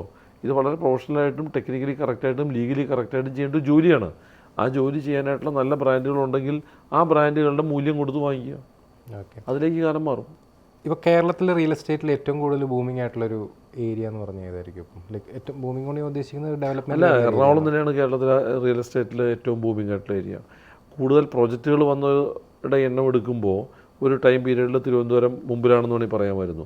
പക്ഷേ സെയിൽസിലേക്ക് വരുമ്പോൾ, അല്ലെങ്കിൽ സ്ക്വയർ ഫീറ്റ് റേറ്റിലേക്ക് വരുമ്പോൾ, അല്ലെങ്കിൽ പെർ യൂണിറ്റ് പ്രൈസുകളിലേക്കൊക്കെ വരുമ്പോൾ കൊച്ചി തന്നെയാണ് ഇപ്പോഴും മുമ്പിലുള്ളത്. ആസ്പിറേഷണൽ ടൗണുകളാണ് തിരുവനന്തപുരവും കാലിക്കറ്റും എല്ലാം. പക്ഷേ കൊച്ചിയുടെ സ്ഥാനം 1ാം സ്ഥാനത്ത് തന്നെയാണ് ഇപ്പോഴും. കാലിക്കറ്റിനെ പറ്റി പറഞ്ഞുകൊണ്ടാണ് കാലിക്കറ്റിൽ അസറ്റ് ഹോംസിൻ്റെ ഒരു ബിഗ് എന്ന് പറയാവുന്ന രീതിയിലൊരു പ്രൊജക്റ്റ്, അതിൻ്റെ അപ്ഡേറ്റുകളും കാര്യങ്ങളും എന്തെങ്കിലും ആയിട്ടുണ്ടോ? അത് ആ പ്രോജക്റ്റ് ചെയ്യാൻ പറ്റിയ സ്ഥലം കാലിക്കറ്റ് ആയതുകൊണ്ട് ഞങ്ങളവിടെ ചെയ്യുന്നതാണ്. ഓക്കെ. അത് ചിലപ്പോൾ കൊച്ചിയിൽ പറ്റിയ സ്ഥലമായിരിക്കില്ല. അതുകൊണ്ടാണ് ഞങ്ങൾ കാലിക്കറ്റ് ചെയ്യാൻ ശ്രമിക്കുന്നത്. ആ പ്രോജക്റ്റ് ഞങ്ങളെ സംബന്ധിച്ചിടത്തോളം വളരെ എന്താ പറയുക, ഞങ്ങളുടെ ഒരു പുതിയ ലേണിംഗാണ്. ഞങ്ങളതിൽ ഇൻവോൾവ് ചെയ്യിപ്പിക്കാൻ ശ്രമിച്ചിരിക്കുന്ന ആൾക്കാരെല്ലാം തന്നെ വേൾഡ് ക്ലാസ് ആയിട്ടുള്ള ആൾക്കാരാണ്. ബുർജ് ഖലീഫയുടെ പ്രോജക്റ്റ് ഇൻവോൾവ് ആയിട്ടുള്ള 3 പേര് ഞങ്ങൾ ആ പ്രോജക്റ്റിനകത്ത് ഇൻവോൾവ് ചെയ്യിപ്പിക്കുന്നുണ്ട്. വേൾഡ് ക്ലാസ് ആയിട്ടുള്ള ആർക്കിടെക്ട്സ് ഉണ്ട്, വേൾഡ് ക്ലാസ് ആയിട്ടുള്ള സ്ട്രക്ചറൽ എഞ്ചിനീയേഴ്സ് ഉണ്ട്. എന്തുകൊണ്ടാണ് ഇവരൊക്കെ വരുന്നത്? ലൈക്ക് ഞാൻ ചോദിക്കുന്നത് അങ്ങനെ ചെയ്യാൻ പറ്റുള്ളൂ. അതാണ് എന്താണ് അങ്ങനെ ചെയ്യുന്നതിന് റീസൺ ഉണ്ടല്ലോ. കേരളത്തിലെ വൺ ഓഫ് ദ ബെസ്റ്റ് എന്ന് പറയാവുന്നൊരു അല്ല, അങ്ങനെയുള്ള ആൾക്കാരെ ഇൻവോൾവ് ചെയ്യിപ്പിക്കേണ്ട കാരണം എന്ന് വെച്ചാൽ ഞങ്ങൾക്ക് അറിയാൻ പാടുള്ളതുകൊണ്ടാണ് എന്ന് പറയാനാണ് കൂടുതൽ നല്ലത്.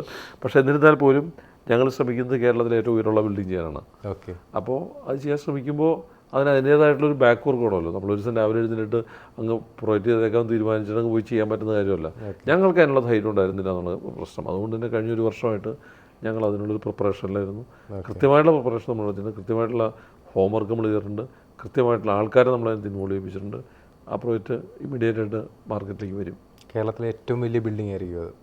ഏറ്റവും വലിയ റെസിഡൻഷ്യൽ ബിൽഡിംഗ് ആയിരിക്കും അല്ലേ? ഏറ്റവും ഉയരമുള്ള റെസിഡൻഷ്യൽ ബിൽഡിംഗ് ആയിരിക്കും അത്. ഞാൻ എവിടെയോ ഇങ്ങനെ വായിച്ചു. പക്ഷേ അതൊക്കെ ആപേക്ഷികമാണേ. നാളെ ഒരാൾക്കാരെക്കാളും 1 മീറ്റർ കൂടുതലുള്ള ബിൽഡിംഗ് പണിയാമല്ലോ. അപ്പോൾ അതിലൊന്നും കാര്യമില്ല. ഞാൻ ഈ ഇടയ്ക്ക് എവിടെയോ ഒന്ന് വായിച്ചിട്ടുണ്ടായിരുന്നു, ഈ ബിൽഡേഴ്സിനോട് അല്ലെങ്കിൽ വീട് പണിയാൻ നിൽക്കുന്ന ആൾക്കാരോട് പറയുമ്പം ശരിക്കും താഴത്തേതല്ല 1, 2, 3 നിലയൊക്കെ കെട്ടുന്നത് ശരിക്കും എളുപ്പമാണ്, മുകളിലോട്ട് കെട്ടിപ്പോകാനാണ് ഏറ്റവും കൂടുതൽ ചിലവ് എന്നുള്ളത്. ശരിക്കും ഇതിൻ്റെ ഒരു ഞാൻ ഈ പറഞ്ഞ രീതിയിൽ അതെങ്ങനെ നമുക്ക് അഡ്രസ്സ് ചെയ്യാൻ പറ്റും? അല്ല, നിർമ്മാണ രീതി അങ്ങനെ തന്നെയാണല്ലോ. നമ്മൾ ഉയരങ്ങളിലേക്ക് കൺസ്ട്രക്ട് ചെയ്യുന്ന സമയത്ത് നമുക്ക് അതിനൊരു ടൈം കൂടുതലെടുക്കും. അതിന് ട്രാൻസ്പോർട്ടേഷൻ, മുകളിലേക്ക് അത് വെർട്ടിക്കൽ ട്രാൻസ്പോർട്ടേഷൻ്റെ കോസ്റ്റ് അതിനകത്തുണ്ട്. മാത്രമല്ല ലേബർ ഔട്ട്പുട്ട് കുറയും, വർക്കിംഗ് സേഫ്റ്റി ഇഷ്യൂസ് ഉണ്ട്. അപ്പോൾ ഇതെല്ലാം കൺസിഡർ ചെയ്യുമ്പോൾ കോസ്റ്റ് വ്യത്യാസം വരും. പറഞ്ഞിട്ട് ഇത്രയും വലിയ എക്സ്പെർട്ട് ആയിട്ടുള്ള ആൾക്കാരെ ടീമിൽ ഇൻവോൾവ് ചെയ്യിപ്പിക്കേണ്ടി വരും. നമ്മൾ ഇത്രയൊരു എൻ്റർപ്രണർഷിപ്പ് ലൈഫ് എന്ന് പറയുമ്പോൾ തന്നെ 1994 തുടങ്ങിയൊരു ലൈഫാണ്. ഞാനൊക്കെ ജനിക്കുന്ന സമയത്ത് തുടങ്ങിയ സാറിൻ്റെ ലൈഫാണ്. അപ്പം തിരിഞ്ഞു നോക്കുന്ന സമയത്ത് ഏറ്റവും വലിയൊരു ലെസൺ എന്ന് പറയുന്നത് എന്തായിരിക്കും ഇത്രയും വർഷത്തെ ഒരു എൻ്റർപ്രണർഷിപ്പ് ജേർണിയിൽ? ഇതിനകത്ത് നമ്മളൊരു കാര്യം മനസ്സിലാക്കണമെന്ന് വെച്ചാൽ നമ്മളൊരു കരിയറിനെ പാഷനേറ്റായിട്ട് സമീപിക്കുക എന്നുള്ളത് മാത്രമേ എനിക്കൊരു ടേക്ക് അവേ ആയിട്ട് തോന്നുന്നുള്ളൂ. നിങ്ങൾ കരിയറിനെ ഒരു പാഷനേറ്റായിട്ട് സമീപിക്കാതെ നമ്മളൊരു ബാധ്യതയായിട്ട് കണക്കാക്കാൻ പോയി കഴിഞ്ഞാൽ ദെൻ അതിൽ കാര്യമൊന്നുമില്ല, അത് സക്സസ്ഫുൾ ഒന്നും ആവില്ല. നിങ്ങൾ ജോലി ചെയ്തു റിട്ടയർ ചെയ്തുകൊണ്ടെങ്കിൽ പറയാൻ പറ്റും, മനസ്സിലായില്ലേ? പാഷനേറ്റായിട്ട് അപ്രോച്ച് ചെയ്യുമ്പോൾ നിങ്ങൾക്ക് ഒരുപാട് ഓപ്പർച്യൂണിറ്റീസ് ഉണ്ടാവും.